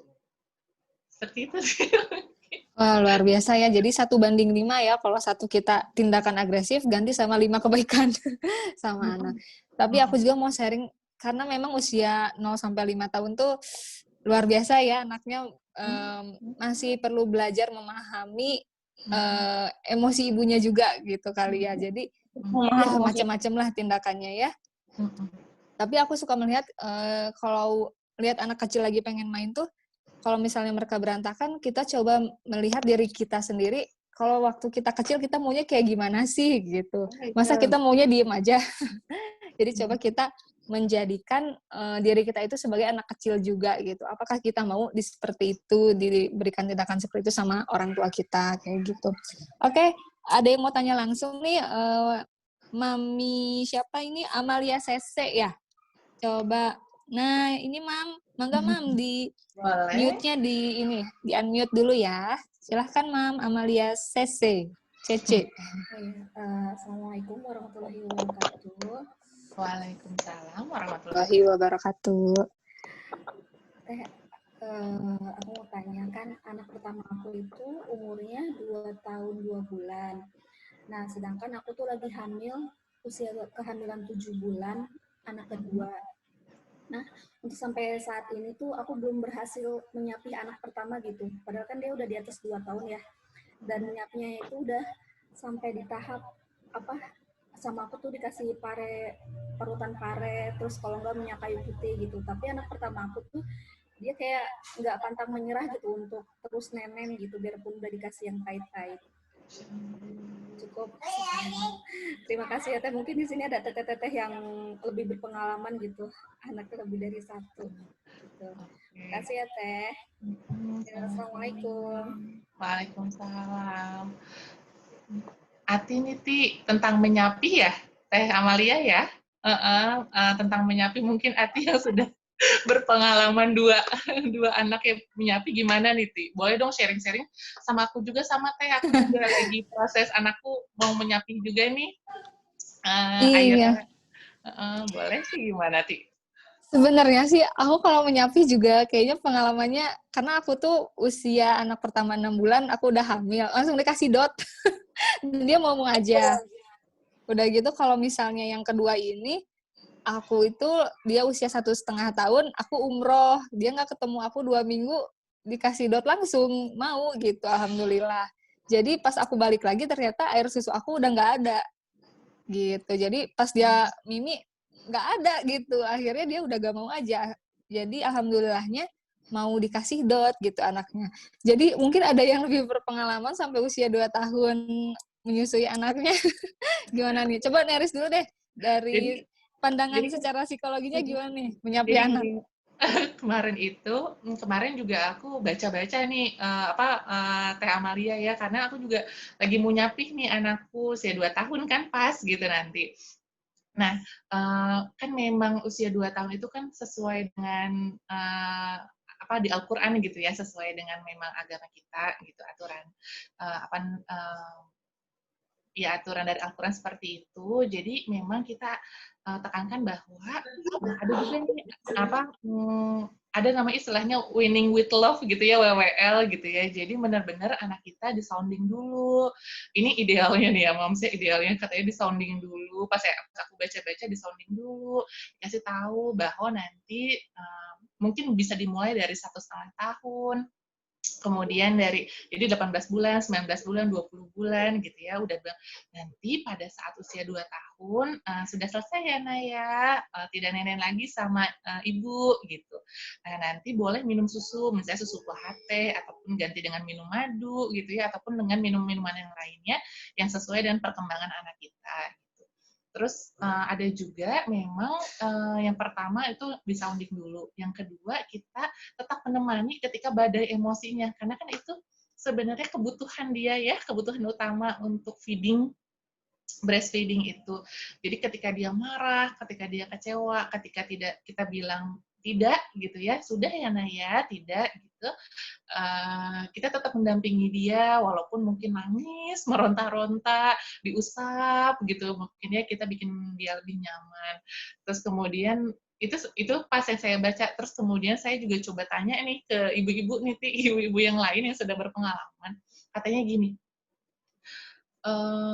winning with love itu mungkin ideal banget ya rasanya, tapi ternyata realitanya pada ibu-ibu tuh sangat-sangat bergantung dengan koneksi ibunya sama anaknya. Ada juga ternyata yang susah menyapi karena ibunya sendiri ngerasa, aduh masih sayang banget sama anak kita gitu ya, nanti nggak ada yang butuh lagi sama kita. Oh gitu tuh. Oh iya, Masya Allah dari Bunda yang share juga ya, di sounding setiap hari, bisa dilalui tanpa ASI sama Bunda. Masya Allah, dari Teh Sarah Melina ya, pakai metode sounding, Masya Allah. Terus kemudian juga ada juga yang memang pakai metode yang tadi, pakai pare gitu ya Teh ya, bisa pakai pare. Ada juga yang pakai ini Teh, brotowali. Terus kemudian juga ada yang pakai obat tetes yang warna ungu, ada yang pakai kopi loh, Ti. Jadi pas aku sharing, pas nanya-nanya ke ibu-ibu tuh ternyata pakai kopi. Ada juga yang memang strict bahwa 2 tahun sesuai Al-Quran, kita mau dicintai sama Allah, aturannya memang bukan aturan ya, memang tertulis di Al-Qurannya 2 tahun, kita sudah ya gitu. Pas udah 2 tahun, nanti udah mungkin ada perayaan sedikit gitu pas dia 2 tahun gitu, sudah tidak ASI lagi gitu. Jadi ada yang memang strict banget, ada yang memang pakai hal yang pahit. Tapi yang saya rasakan ternyata ya dalam pandangan psikologisnya, kalau memang anak tidak disounding dan anak tidak diberikan reasoning yang kedua atau penjelasan kenapa sih harus berhenti menyusuinya, mereka akhirnya menjadi seperti ada kekesalan gitu ya, ada kekesalan yang terpendam sama ibunya, sosok ibunya, padahal selama ini mungkin ibu sosok yang selalu ada untuk dia, memenuhi kebutuhannya dia gitu. Jadi untuk merecover kondisi ini, kita tetap ada di samping dia, kita tetap mungkin bisa kasih sesuatu minuman yang tadi, atau mungkin kasih susu formula gitu ya, ataupun susu UHT untuk mengganti atau substitusi ASI-nya, tapi kita tetap rasa sayang kita tetap ada untuk anak kita. Jadi dia paham bahwa walaupun dia tidak menyusui lagi, tapi ibu tetap sayang sama anak kita. Nah, itu mungkin Teh Amalia. Semangat ya Teh ya. Mudah-mudahan dilancarkan dan dimudahkan prosesnya, karena kan lagi hamil juga biasanya ada kondisi-kondisi tertentu ya Teh ya, yang memang kita tidak bisa sambil, yang nursing while pregnant gitu, nggak bisa sambil menyusui. Itu mungkin ada tanggapan, boleh Mbak? Iya, oke. Oh iya, ini Teh Amalianya jawab nih. Iya, Teh udah disounding dari umur 1 tahun 4 bulan, pernah juga pisah tidur sama aku. Ini pasti ada faktor ibunya yang tidak tega juga nih. Jadi mimi lagi. Emang sih itu struggle banget ya anaknya. Terus cari udah dikasih pare segala macam, tetap mimi. Tapi memang itu harus dibiasakan sih, Bun. Kalau misalnya udah dibiasakan, enggak ya, udah gak boleh. Lama-lama dia mengerti ya, insya Allah. Dicoba terus ya, Mam ya. Mendisiplinkan ya, Ner ya. Gitu. Oke, Ner, ini ada pertanyaan lagi secara private. Dia ingin tanya tentang separation anxiety. Sejak cuti melahirkan habis, saya full WFH sampai sekarang. Gejala separation anxiety mulai terasa sesimpel saat saya harus meeting dan memisahkan diri di ruangan lain. Adakah tips untuk memanage separation anxiety agar saat nanti saya mulai bekerja, anak lebih mudah dikendalikan? Yang paling pertama adalah pasti bangun building support system, Mam. Jadi yang paling utama adalah kita harus bangun support system. Istilahnya maksud support system adalah ketika kita bekerja, kita juga perlu bantuan dari orang-orang terdekat kita. Apakah itu suami, apakah itu orang tua kita, ataupun pengasuh yang ada ketika kita perlu bekerja. Itu yang pertama. Tapi kalau misalnya kondisinya nih, jadi kondisinya ternyata kita tidak bisa mendapatkan support system pada saat itu. Jadi kita harus tetap meeting, tapi pengasuh kita nggak ada, suami kita juga kerja, WFO gitu. Akhirnya kita cuma sama anak kita gitu ya. Berarti yang kedua adalah kita turunkan ekspektasi kita. Jadi prepare is number one gitu ya. Prepare pasti is number one. Jadi biasanya gini, kita kalau misalnya jadwal meetingnya ataupun aku juga sama sih Mas. Jadi kayak kemarin ada jadwal konseling gitu ya Tia. Terus kemudian pengasuhku sakit. Terus kemudian suamiku WFO, jadi kita berdua, aku sama anakku berdua. Jadi aku atur jadwalnya, di mana memang jadwal itu jadwal anakku tidur. Tapi ternyata pada saat itu harusnya biasanya anakku tidur, tapi dia belum tidur-tidur juga tuh, sampai harusnya meeting mulai gitu. Nah akhirnya kemarin itu aku bilang, aku selalu bilang kalau mama, ibu akan konseling ya nak ya, dari jam 1 sampai jam 2 misalnya. Jam 1 sampai jam 2. Akhirnya main ya di sini. Jadi aku kasih mainan yang dia suka, Ti. Jadi kuncinya memang pertama kasih makanan yang dia sukai, kemudian kasih mainan yang dia sukai di sebelah kita. Awal-awalnya antang sih, alhamdulillah, sekitar 30 menitan gitu antang, tapi lama-kelamaan mungkin dia bosan ya. Terus kemudian ngelihat ibunya kok meeting ataupun sibuk gitu ya dengan gadgetnya, terus dia juga pengen ikut. Nah dari situ mungkin kita juga boleh yang menurunkan ekspektasi itu, aku udah bilang ataupun mengkomunikasikan bahwa mohon maaf sebelumnya gitu karena pembantuku hari ini sakit, tiba-tiba sakit, jadi aku sama anakku ya di proses konseling ini. Dan ternyata yang awalnya mungkin aku kira konseling sama pihak ataupun meeting sama pihak yang profesional gitu ya, ternyata mereka tuh welcome sekali gitu, nggak apa-apa Bu Neris gitu, nggak apa-apa, ikut aja sama anakku gitu. Jadi akhirnya ya anakku ikut selama proses meeting dan konseling itu gitu. Jadi yang pertama tadi kesimpulannya Ti, kalau misalnya memang anak merasa kayak nggak mau banget ditinggal sama kita gitu. Yang pertama diajak dulu aja bareng gitu ya Ner ya, selama 30 menit bisa lah anteng mungkin ya dikasih makan. Bangun support system dulu yang tadi ya, bangun support system yang paling pertama, terus kemudian yang kedua kalau misalnya support systemnya nggak bisa juga bantu, kita realistis gitu ya, ubah ekspektasi kita, dan kemudian kita komunikasikan kondisi kita seperti apa. Yang ketiga, pastikan bahwa kebutuhan fisik dan kebutuhan psikis anak terpenuhi.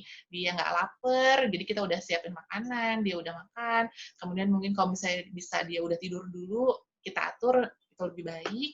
Kalau misalnya enggak, kita bisa kasih dia mainan. Dan kalaupun memang ternyata sesuatu hal tidak berjalan sesuai dengan keinginan kita, ya be real dan kita bisa menerima itu gitu, Mams. Gitu. Karena memang itu realita yang akan terjadi ya saat ini gitu. Untuk ibu-ibu bekerja memang pasti seperti itu. Karena kita WFH, beda kalau misalnya WFO juga banyak ya yang kasus-kasusnya kayak gitu, misalnya pas mau berangkat kerja ditarik-tarikin sama anak-anak kita, kayak usia 3 tahun gitu, Mam, usia 3 tahun, 4 tahun, sampai nangis banget keluar pintu gitu, nggak mau mamanya kerja, segala macam. Itu memang pasti di satu sisi kita guilty ya, ada pasti perasaan guilty feeling gitu, rasanya pengen di rumah aja gitu ya sama anak. Tapi kan kita juga punya amanah mungkin yang memang Mami sudah memutuskan gitu ya, amanah itu yang perlu dijalankan. Jadi memang sounding itu selalu yang paling utama. Terus juga kita bilang bahwa walaupun Bunda pergi, tapi Bunda akan tetap selalu ada sama kamu ya nak, nanti Bunda akan pulang jam segini, insya Allah, nanti habis itu kita mau main apa, jadi kasih mainan atau segala macam, mau main apa, mau quality time apa, gitu. Jadi mudah-mudahan anak kita juga tahu bahwa Bunda nggak pergi selamanya loh, bahwa nanti Bunda akan pulang lagi dan akan main lagi sama aku, gitu. Gitu mungkin ya, Mam. Ya. Jadi harus disiapin banget nih support systemnya, mungkin harus dia adaptasi dengan baik dulu dengan bibinya, senang main sama bibinya. Jadi kita juga ninggalinnya nanti saat mulai bekerja kembali nggak khawatir gitu ya Nir ya. Oke deh, aku coba bacain ini ya pertanyaan selanjutnya nih. Sebentar naik dulu ke atas. Iya. Nah, Allah ada sharing juga nih dari Mam Lisna ya Ti, tentang gimana? yang tentang penyapi. Masya Allah, tadi katanya diganti pakai lipstick, kita dimarahin pakai lipstick, Masya Allah. Bisa, Terus bisa. udah gitu diganti pakai minum air putih, nanti lama-lama anaknya terbiasa, terus lupa deh dengan nenen. Wah, Masya Allah ya, dimudahkan Macam-macam. prosesnya. Kreatif memang mama zaman sekarang ya. Ada aja caranya ya, Ti. Iya. Nih, Ner, ada lagi, Ner. Anakku Boleh. yang pertama banget, Mbak, dari awalnya aktif dan bawel, tiba-tiba pendiam dan super anteng. Kira-kira saat usia 2,5 tahun, pernah terbentur besi tepat di kepalanya. Hanya saja saat itu dokter menyarankan untuk diriku dan suami rutin read aloud dengan interaktif. Oh, iya.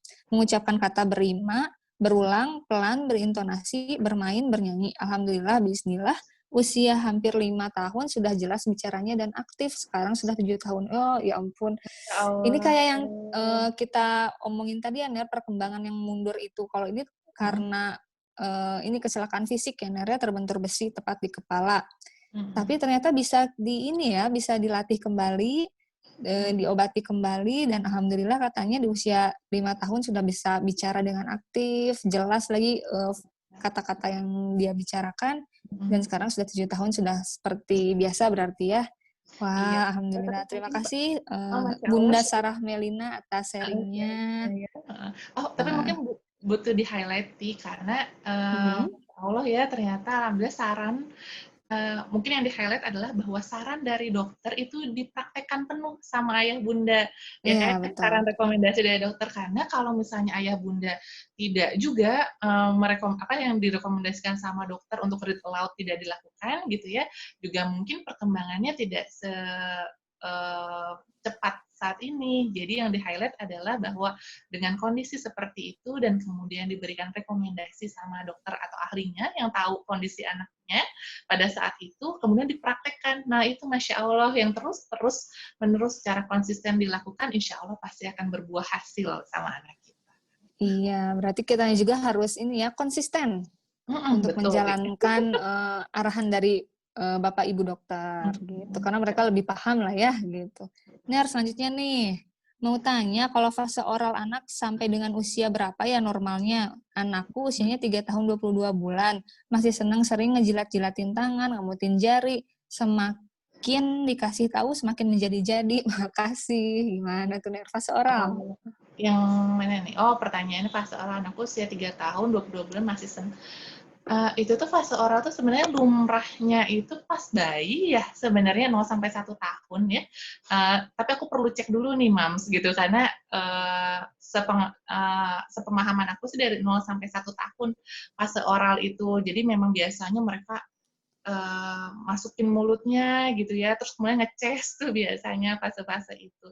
Tapi kalau misalnya di usia 3 tahun dia memang masih mengemut, berarti sebenarnya mungkin ada kebutuhan oromotor ataupun otot-otot di mulutnya, sekitar rahang mulut, otot oromotornya yang memang masih membutuhkan ada kebutuhan yang tidak terpenuhi gitu. Kalau saranku, karena ini aku juga bukan ahli di bidang ini, boleh konsultasi sama dokter spesialis KFR. KFR tuh apa sih panjangannya ya?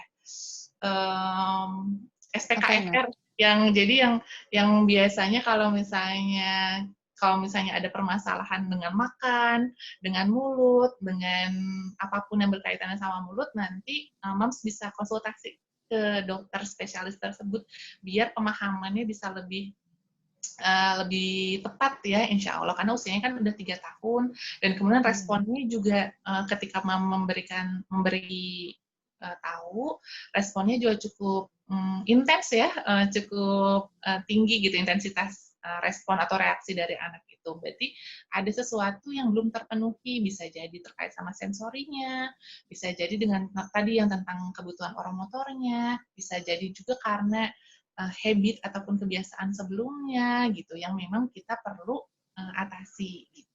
Bisa chat aja dulu, Mams, mungkin ke dokter-dokter ya. Kan sekarang banyak nih aplikasi-aplikasi yang memungkinkan Mams untuk chat yang tidak langsung datang ke rumah sakit misalnya. Boleh konsultasikan langsung karena insya Allah dengan orang yang tepat, dengan profesional yang tepat, penanganannya pun akan tepat juga. Iya, karena Oh, untuk kedokteran untuk rehabilitasi. usia ya, Iya, Ner? betul. Terima kasih, Mam Getar. Rehab Sama-sama, medik deh, kalau Bunda. nggak salah. Dulu tuh kalau nggak salah namanya rehab medik, tapi sekarang jadi SPKFR ya. Gitu. Ada Iya. dokter itu Dokter Adila Hikmah, kan kalau di Rainbow Castle, kemarin juga aku ikut yang kelas, ada salah satu dokter juga di Bandung, yang memang spesialis KFR juga. Dia juga punya banyak sekali pasien yang memang masih berkutat di fase oralnya, kemudian juga ada yang masih ngeces usianya 4 tahun, 5 tahun gitu. Itu juga kadang ada kaitannya juga sama yang kondisi fisik ataupun psikisnya, misalnya anak-anak CP, anak yang cerebral palsy, kan ada juga tuh yang memang sudah secara chronological age-nya sudah anak yang lebih besar gitu ya, tetapi masih tidak bisa mengontrol air liurnya gitu. Jadi kan ada sesuatu hal nih yang tidak common gitu ya dibandingkan dengan anak-anak pada umumnya. Iya, oke. Sebaiknya dikonsultasikan ya, Mam, karena untuk usia 3 tahun sebaiknya udah selesai tuh fase oral jilat-jilatin ngemutin jari gitu ya. Oke, sekarang ada juga nih yang kirim pertanyaan secara private. Anakku usia 4 tahun. Aku tuh dari awal memang nggak pernah ganti baju depan anak. Jadi memang kalau ganti ya suruh tutup mata atau keluar kamar. Oh, dia suka nggak pernah ganti baju depan anak. Kalau misalnya ganti baju depan dia disuruh tutup mata. Kalau nggak dia harus keluar kamar. Nah, tapi kadang kelihatan dia tuh kayak ada penasaran centil ngintip-ngintip gitu. Apa ada yang harus diedukasi gimana ya? Tapi mungkin dia pengen tahu juga. Oh, jadi penasaran nih ibunya menyembunyikan apa sih kok kalau ganti baju harus keluar kamar gitu mungkin ya. Ini anak laki-laki, Ner. Oh, oke. Ini kayaknya kita tuh pernah ngobrol ya, Ti, ya, tentang pengenalan anggota tubuh ataupun tentang sex education pada anak usia dini gitu. Ini Iya, kaitannya. betul. Jadi, bagaimana kita bisa membantu anak mengenali bagian tubuh pribadinya dulu nih, Mams. Jadi, mungkin Mams boleh siapin ada boneka, boleh gitu ya, ataupun memang alat-alat peraga yang lainnya boleh disiapin. Kita sebutkan nih, ini bagian tubuhnya secara umum dari kepala sampai kaki, dan bagian tubuh pribadinya sebutkan dengan nama yang sesungguhnya. Boleh sebutkan kemaluan untuk pipis gitu ya, kemaluan untuk pipis, ataupun memang untuk BAK ataupun untuk BAB untuk pupuk. Boleh sebutkan juga vagina ataupun pantat. Jadi sebutkan juga organnya seperti kita sebutin hidung, mata. Jadi jangan diganti dengan burung, dompet, ataupun istilah-istilah yang lainnya. Oh gitu ya, Ner. Aku ke anak suka ngomongnya burung. Harusnya sesuai aja ya. Sesuai Misalnya, sih. maaf, penis gitu. Betul, karena gini, biasanya justru kita yang merasa malu ataupun risih ya untuk menyebutkan, itu vaginanya belum dibersihkan, penisnya jangan dipegang-pegang gitu ya, atau memang kita bisa ameliorasi gitu ya dengan kemaluannya. Sebut aja kemaluan. Kenapa kemaluan? Karena malu. Jadi harus ditutup. Jadi tidak boleh dipegang maupun dilihat oleh orang lain. Ingatkan bahwa ada bagian-bagian tubuh pribadi seperti mulut, dada, kemaluan, dan pantat itu tidak boleh dilihat, tidak boleh dicium ya kalau misalnya mulut, dilihat, dicium maupun dipegang oleh orang lainnya. Usia 4 tahun memang masanya nih, Mam, sebenarnya. Karena mereka tuh lagi jadi seperti, pokoknya curiosity-nya tinggi lah, anak-anak usia 4 tahun tuh pengen tahu, serba ditanyain gitu ya. Mama kenapa kayak gini? Kenapa? Aku lahirnya dari mana?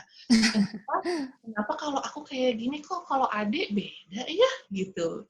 Pas lihat adik ternyata ganti popok misalnya, kok adik beda ya? Gitu. Boleh Mams sekalian menjelaskan yang pertama dengan storytelling, dengan buku cerita. Kan ada ya buku cerita tentang pengenalan pengenalan diri, bagaimana anak bisa tahu dirinya, sexual education sejak dini, buku-buku bergambar yang karya Buatik Ideo juga itu bagus deh. Ada yang tentang gimana sih kita melindungi diri kita. Terus kemudian juga boleh kasih peraga dengan boneka, dengan figur, dengan puzzle. Yang ketiga boleh dengan nyanyi. Ya, kalau anak-anak usia TK mah sukanya nyanyi, sukanya nari, bergerak gitu ya. Jadi boleh, Mams, boleh buka di YouTube ada tentang sentuhan boleh atau sentuhan yang tidak boleh. Jadi, nah itu tapi kalau YouTube itu boleh lah, maksudnya kan ada rentang waktunya ya kalau usia prasekolah itu 30 menit kalau nggak salah selama 1 hari gitu. Jadi memang boleh diajarkan, nanti setelah hafal nanti Mams yang mengajarkan sendiri gitu kepada anak-anaknya. Jadi kalau misalnya ada kok kayak pengen tahu segala macam, memang secara perkembangannya memang lagi pengen tahunya nih, curiosity-nya tinggi. Dan ada juga anak-anak yang memang curiosity-nya bukan hanya pengen lihat yang punya ibunya ataupun punya ayahnya, tapi dia yang memainkan kemaluannya sendiri. Terkadang orang dewasa merasa bahwa kok kayak gitu, aduh anak saya jangan-jangan nonton film segala macam nih, atau terpapar apa gitu berarti ya, sehingga dia memainkan organ vitalnya gitu. Padahal sebenarnya secara perkembangan 4-5 tahun memang itulah perkembangan normalnya. Dia sedang mengeksplorasi dirinya, sedang mengenali dirinya. Ini apa ya, bagian apa ya ini. Kok ini bisa keluar air ya dari sini. Tugasnya kita adalah berespon. Jadi nggak bereaksi. Kalau reaksi langsung, hah? Takut gitu. Jangan. Tapi kalau kita berespon, Ade sedang apa itu? Enggak, ini lagi pegang-pegang bisa langsung ditutupin gitu. Enggak, lagi pegang-pegang. Iya, itu kemaluan Ade ya. Kemaluan untuk pipis atau untuk gitu. Untuk pipis, Bun gitu. Oh iya, kalau gitu nanti kalau misalnya Ade pengen pipis, kayak kerasanya kayak gimana? Kayak ada yang geli-geli gitu, Bun. Iya, betul. Berarti itu tandanya mau pipis, bilang ya, pipis, langsung ke kamar mandi. Gitu. Jadi respon kita lah yang menentukan bahwa anak tuh merasa oke, kok nggak apa-apa kok ini, jadi bukan sesuatu yang akhirnya mencurigakan, karena semakin kita panik, semakin kita reaktif, semakin dia ngerasa bersalah pertama terhadap dirinya. Terus kemudian yang kedua bisa jadi juga dia semakin kurius gitu loh, Ti. Jadi kalau nggak ada kita, justru malah mengeksplor yang lainnya gitu. Jadi sebisa mungkin kita mendampingi anak kita pada saat fase-fase eksplorasi itu. Gitu mungkin ya, Mam. Wah, waktunya tidak terasa ya, Ti. Sudah. Iya. Aduh, tapi ini ada mungkin ada 3 pertanyaan lagi, nggak apa-apa ya, Ner ya? Boleh. Kita selesaiin 3 pertanyaan aja ya, Mam. Udah ditutup sesi pertanyaannya. Jadi mungkin sex education itu penting ya, Ner. Jangan dibikin tabu, takutnya malah dia cari tahu ke yang lain gitu. Lebih baik dia tahu dari orang tuanya tentang organ tubuhnya itu apa aja, disebutnya apa, kenapa harus ditutupi, dan sebagainya. Jadi jangan membuat sex education itu tabu di mata anak. Tapi jadilah orang yang bisa menceritakan dan orang yang bisa dibagi cerita sama anak gitu ya. Jadi anaknya takut ntar kalau nanya-nanya soal yang kayak gitu kan. Tapi anaknya nyaman ya kalau bisa cerita kan anaknya nyaman sama kita gitu. Jadi kita sumber informasi utama lah, Mams, untuk anak-anak kita. Iya, betul. Next ya, Ner ya. Boleh. Jadi ada pertanyaan lagi secara private nih. Saya ibu 2 anak. Anak saya yang pertama laki-laki, saat ini usia 3 tahun 4 bulan. Dulu waktu lagi vaksin anak kedua, dan saya bawa serta anak pertama. Nah, anak pertama saya saat itu usia 2 tahunan. Dan dokter spesialis anak kedua aku bilang ke ibu ini, Bu, ada ciri autism nih di anak pertama ibu, karena anak pertama ibu cuek banget sama lingkungannya, tidak nengok kalau dipanggil karena lagi asik, dan saat masuk ruangan DSA tidak kontak mata dengan dokternya. Di situ saya sangat sedih dan down karena tidak pernah terbesit sedikit pun anak saya ada gejala itu. Contoh, sekarang anakku 3 tahun 4 bulan dan dia sangat cakap, bernyanyi, berbicara 2 arah dengan kita, berekspresi, sudah bisa pi di kamar mandi, tidak pakai pampers, kalau mau pipis bilang, dan kontak mata dengan kita sering. Ya, selayaknya kita ngobrol dengan orang dewasa, dia merespon semuanya. Apakah yang seharusnya saya lakukan? Karena sangat mengganggu ketenteraman hati saya selama ini. Apakah DSA anak keduaku itu salah analisis atau gimana? Gitu katanya. Oh iya. Jadi apa nih yang sebaiknya kita lakukan ya? Mungkin Mamsnya ada di sini ya, Ti ya, walaupun memang private, yang pertama pasti kalau misalnya kita merasa kan ada gejala mungkin dari dokter gitu ya, salah satu dokter bilang seperti itu. Ketika kita mungkin pasti merasanya, kan ini kan sesuatu yang tidak biasa ya, maksudnya tidak sesuai, maksudnya kita kan pasti mengharapkan anak kita berkembangnya secara optimal, tetapi ternyata ada kejadian yang ini ketika dokter mengatakan seperti itu, sepertinya ada ciri-ciri autism nih, Mam, pada saat usia 2 tahun. Nah, sekarang 3 tahun, Mam melihat bahwa ternyata perkembangannya sejauh ini bisa kok interaksi segala macam apa-apanya. Kalau yang saya tangkap, jadi sejauh ini sebenarnya pasti ketika kita menerima informasi yang tidak sesuai keinginan kita, hal pertama ataupun yang respon pertama dari kita pasti adalah denial dulu nih, Mam. Masa sih gitu ya? Pasti ada secara innate diri kita ada rasa denial, masa sih enggak, kayaknya enggak seperti itu. Ataupun rasa sedih, wajar sekali Mam pasti ngerasa sedih ya, karena itu tidak sesuai ekspektasi kita gitu ya. Jadi kita ngerasa kecewa, sedih gitu, ataupun marah dengan pendapat dari dokter tersebut. Yang mungkin bisa Mam lakukan saat ini adalah boleh cross check, Mam. Jadi agar kita tidak merasa abu-abu gitu ya istilahnya gitu. Kita perlu nih benar-benar menegakkan bahwa apakah memang anak kita ada problem ataupun tidak.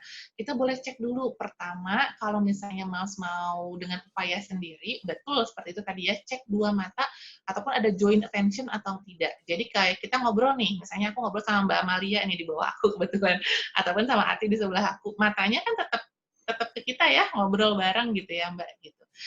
Coba cek apakah selama berapa lama dia bisa tetap mempertahankan kontak mata dengan kita. Terus kemudian apakah dia bisa menunjuk sesuatu. Kemudian ketika instruksi, apakah dia bisa mengikuti instruksi atau tidak, gitu ya, secara common-nya aja. Ataupun kalau misalnya Bunda perlu istilahnya ada structure ataupun apa aja sih Bu Neris, Mam Neris yang memang perlu dicek apa aja nih. Bisa cek ke IG-nya anakku.id, itu ada MChat namanya. MChat itu jadi ada screening tentang autism yang bisa kita lakukan dan ada hasilnya, Mam. Jadi langsung ada hasilnya, itu bukan sebagai diagnosa tapi sebagai bahan evaluasi awal. Jadi kalau misalnya dari hasil evaluasi itu kita bisa tahu nih, oh iya ternyata ada nih simptom-simptom atau gejala-gejala tertentu, tapi yang ini nggak ada. Nanti jadi bisa dievaluasi. Setelah itu boleh namanya apa sih kalau misalnya kita ngecek ke dokter yang lain tuh second opinion gitu ya, Tia? Iya, boleh. Karena boleh, menurutku usia segitu, anakku juga Raihan, anak aku yang pertama, memang seperti itu, Nel, waktu awal-awal, dia suka asik main sendiri, bahkan dia ngomong sendiri gitu kan. Jadi menurutku boleh sih kita, ucapan dokter itu harus kita perhatikan juga, tapi kita juga jangan langsung terbawa panik kayak gitu, karena kalau misalnya anaknya masih bisa diajak berbicara, terus coba sama orang lain juga masih bisa, dia hirau gitu ya, bukan yang acuh kayak gitu, menurut aku mungkin masih di batas normal. Mungkin harus ada tindak lanjutnya juga pemeriksaannya. Kan itu baru sekali datang mungkin ya. Coba lagi aja dicek kembali gitu, kalau misalnya masih penasaran. Jadi jangan panik dulu ya. Semoga nggak apa-apa deh anaknya. Gitu.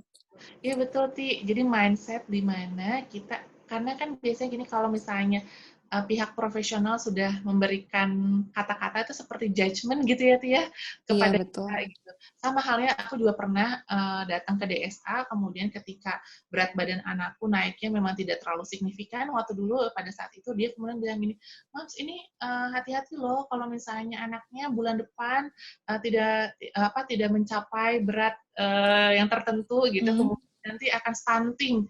Itu langsung bilangnya sefrontal itu gitu ya, Mams ya. Rasa kita kayak sebel banget gitu ya, pasti ada rasa gitu ya, apakah masa sih gitu ya, terus kita ngerasa kecewa sama diri kita sendiri dan kemudian mungkin kita menyalahkan diri kita, menyalahkan lingkungan, menyalahkan dokter itu gitu. Tapi pada saat itu akhirnya saya berkomunikasi sama suami saya bahwa perkataan dokter atau profesional itu merupakan suatu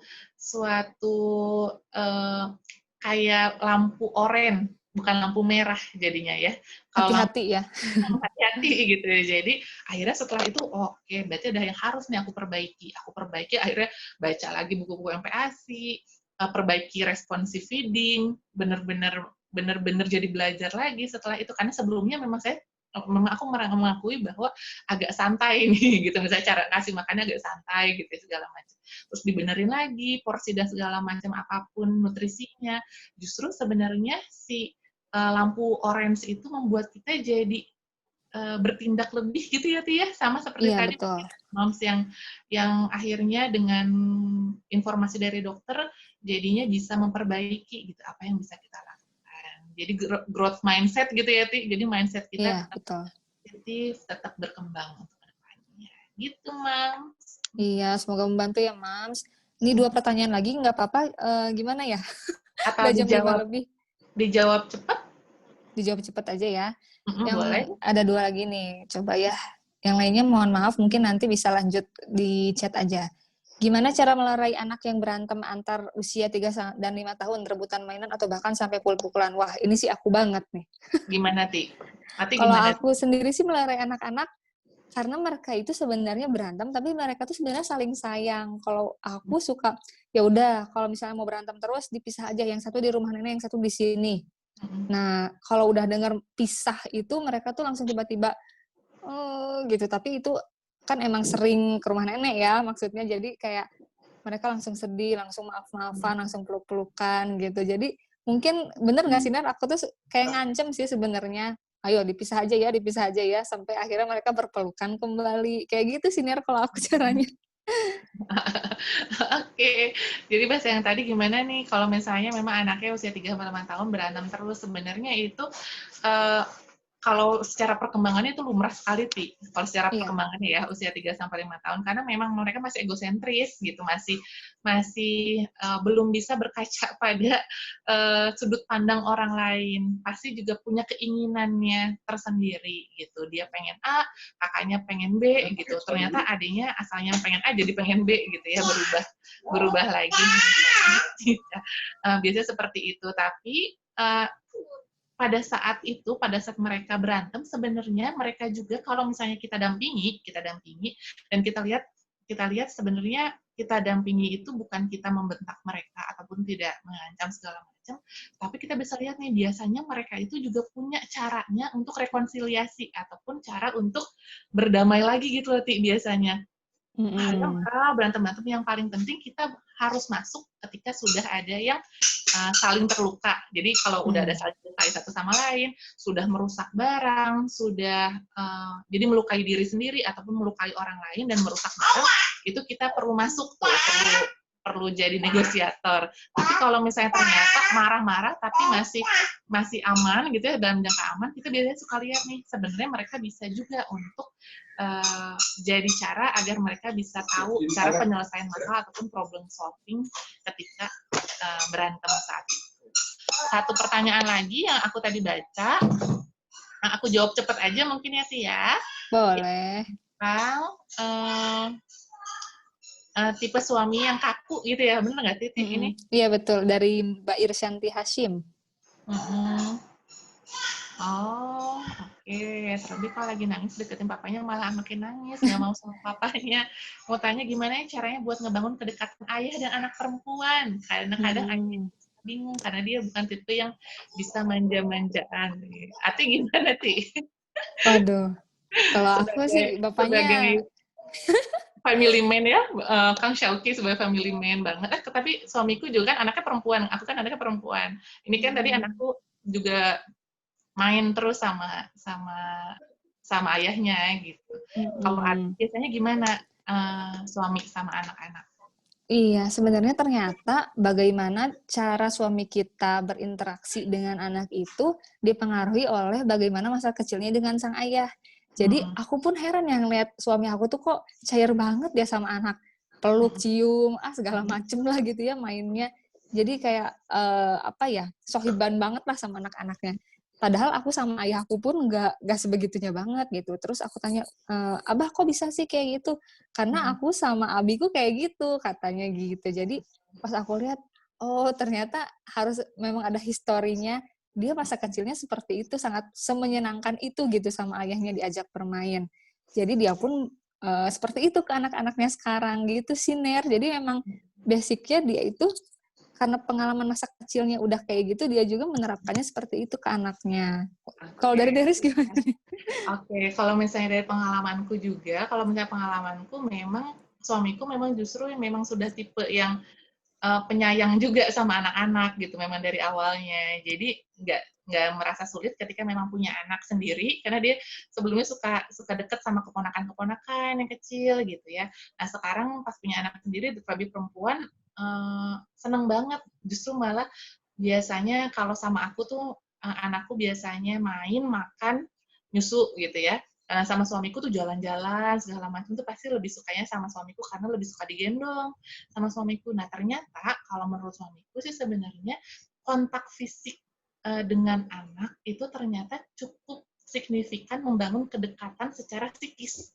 Jadi dari kecil memang aku membolehkan suamiku gitu untuk ataupun memang kerjasama ya karena kan kita bikin bareng-bareng, ngurus bareng-bareng gitu ya, ya. Jadi memang sama suamiku untuk gendong anakku. Terlebih suamiku kalau misalnya kayak jalan-jalan, aku yang bawa barang, justru suamiku yang bawa anak gitu. Yang gendong-gendong anaknya adalah suamiku karena biasanya barangnya nggak terlalu banyak, tapi kalau anak kan udah agak berat gitu untuk digendong.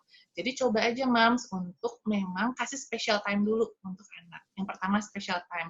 Jadi tadi boleh Siti yang pertama boleh telusuri dulu riwayat pengasuhan ayah, riwayat pengasuhan ibu ya sebagai dulu seperti apa orang tuanya. Yang pertama telusuri dulu nih riwayatnya.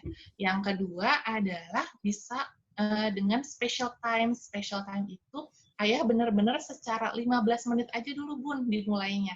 15 menit dulu kita bisa kontak fisik dulu sama anak, misalnya bisa gendong, bisa apa, atau justru bisa main dulu, bisa mandiin dulu, bisa kasih makan dulu, gitu. Yang memang ayahnya sendiri punya intensi, punya keinginan, punya kemauan untuk membangun relasi sama anak. Karena anak itu tahu banget, Bun, kalau misalnya kita tidak sepenuh hati. Tapi anak tuh tahu banget juga kalau misalnya kita sepenuh hati sama dia. Bakal kerasa sekali kalau memang niat dari ayahnya sendiri mau nih membangun interaksi sama anaknya. Nanti insya Allah juga kerasa kerespon sama anaknya bahwa, oh iya ya ayahku welcome nih untuk ini. Iya. Atau kaku itu kan bisa di ini ya, bisa di apa? Kaku kan kayak kanebo gitu. Jadi bisa dikasih air biar lemes. Bisa jadi. Jadi itu mah relasi yang memang bisa dilatih insya Allah selama kita punya keinginan dan hati kita juga penuh wholeheartedly gitu ya untuk mendampingi anak kita. Gitu. Iya, dan saran aku juga sebenarnya momen spesial anak-anak itu sama anak-anaknya itu mungkin pas mandi karena sekalian main air di situ, main bubble, main ciprat-cipratan di situ mungkin bisa dibangun bondingnya juga. Pokoknya cari di mana apa sih kesukaan si anak. Nah, di situ si ayah masuk sepenuh hati bermain sama anaknya, pasti nanti kerasa anaknya jadi pengen terus sama ayahnya gitu ya, Ner ya. Ya, betul. Oke, Ner. Terakhir nih kesimpulan dari Neris. Kalau misalnya kita baca-baca tentang isu tentang parenting ini kan rasanya kayak kok kenapa ya pemicu stres pada ibu itu selalu anak-anak kok jadi nyalahin anak terus ya. Emang sumber kebahagiaan itu apakah harus dari anak atau harus dari kita diri sendiri dulu? Gimana sih Ner biar kita tetap jadi happy mom gitu lah.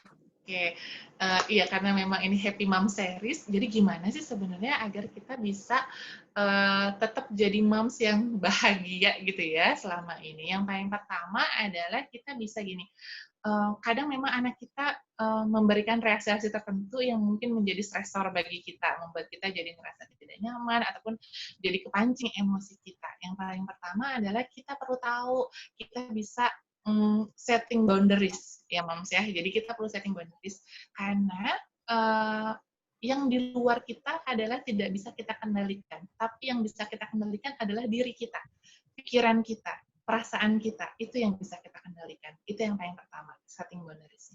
Kemudian yang kedua adalah selalu nih yang kemarin kita obrolin ya, ataupun memang ini jadi suatu prinsip buatku, world is beyond our perceptions. Jadi dunia ini adalah sebenarnya tergantung banget Mams dari apa yang kita pikirkan ataupun yang kita persepsikan terhadap sesuatu hal itu.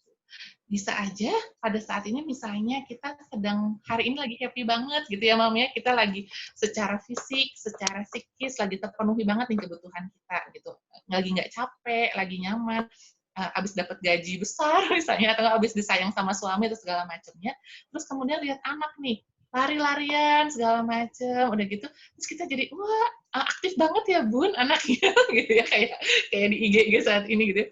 Oh, aktif banget ya Bun anaknya, tapi kalau misalnya kita lagi low motivation, lagi capek banget, secara fisik lagi banyak pikiran banget, anak-anak lari-lari aja, kita bikin aduh rewel banget, aduh nggak bisa diatur banget gitu. Padahal sebenarnya perilaku yang ditampilkan sama anak itu sama, tapi persepsi kita yang berbeda tergantung dari kondisi diri kita. Ya, itu yang kedua ya, world is our beyond our perception. Yang ketiga yang tadi, Mams, jadi kalau bisa temukan find your inner peace, ataupun temukan juga self-care utama yang buat Mams kalian ngerasa nyaman, tenang, bisa dengan cepat recovery mood ataupun emosinya juga gitu. Sejauh ini 3 hal itu dulu aja, Mam, yang kita ubah dulu sebelum kita mengubah dunia. Karena selalu sih aku bilang gini, kalau misalnya diri kitanya happy, diri kitanya bahagia, sebagai ibu pun kita tenang, insya Allah anak, lingkungan segala macam pun akan jadi lebih nyaman bagi kita. Anak juga jadi lebih terkendali gitu deh, dan lebih positif dan juga happy karena melihat Mams di sini juga happy gitu sih. Semangat ya Mams semua. Wah, terima kasih ya Neris atas berbagai tanggapannya dan berbagai macam sarannya dari segi keilmuannya. Luar biasa banget, kita jadi nambah pinter nih hari ini, nambah wawasan terkait dunia parenting. Ya, alhamdulillah ya udah selesai diskusi kita. Mungkin ada beberapa yang secara private belum sempat saya bacakan karena kita udah melebihi batas waktunya. Nanti mungkin akan secara private juga di WhatsApp, mungkin nanti bisa dibalas ya Ner ya. Mohon bantuannya ya Ner. Oke, saya kembalikan ke host Mama Talks, Mam Ida. Yuk. Keren banget teh tadi sharingnya, terus juga Moms di sini juga sangat aktif ya, bahkan sempat ada yang sharing-sharing juga tadi bagaimana menyapih anak yang ketika anaknya memang belum siap untuk disapi, terus juga ternyata intinya tuh yang bisa membuat happy itu salah satunya adalah persepsi dari kita sendiri gitu ya teh ya. Keren. Nah, sebelum kita tutup nih, Mam, jadi di Mama bisa daftar jadi member Mama Talks. Kebetulan memang ada beberapa yang sudah support Mama Talks, itu dari Rumah Akikah, ada dari rumah sakit juga nih, Edelweiss Hospital, ada dari Lanjalan Travel, itu virtual tour. Nanti minggu depan turnya ke Jepang, terus dari Ajarasa Scarf juga, dan dari buku planner Ambisi Pemuda gitu. Nah, nanti kalau ada partner-partner lain itu akan menyusul. Tapi intinya ini semua khusus untuk members dari Mama Talks gitu. Itu aja sih dari kami. Jadi membernya caranya gimana? Bisa daftar di tulis aja bit.ly/daftar Mama Talks gitu. Atau nanti kita kirim linknya ya, Mama bisa langsung daftar di sana. Itu aja ya dari kami sore ini. Terima kasih nih Teh Neris, Teh Ati, terus juga Mama semua juga, Teh Amal juga, terus Bunda Sarah tadi, terus Bunda Lisna, pokoknya semua Bunda lah, yang udah sangat aktif juga untuk partisipasi di sini. Kita tutup mungkin acara hari ini ya dengan pembacaan Alhamdulillahirrahmanirrahim dan doa kafaratul majelis ya.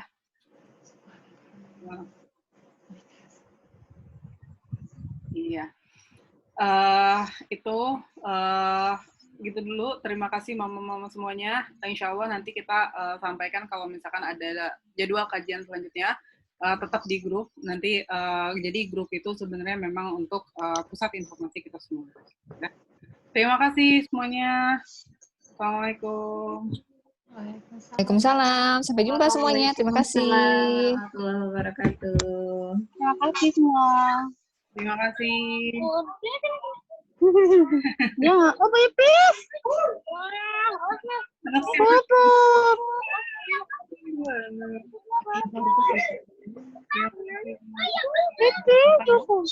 Dan assalamualaikum. Selamat malam. Semoga bermanfaat ya.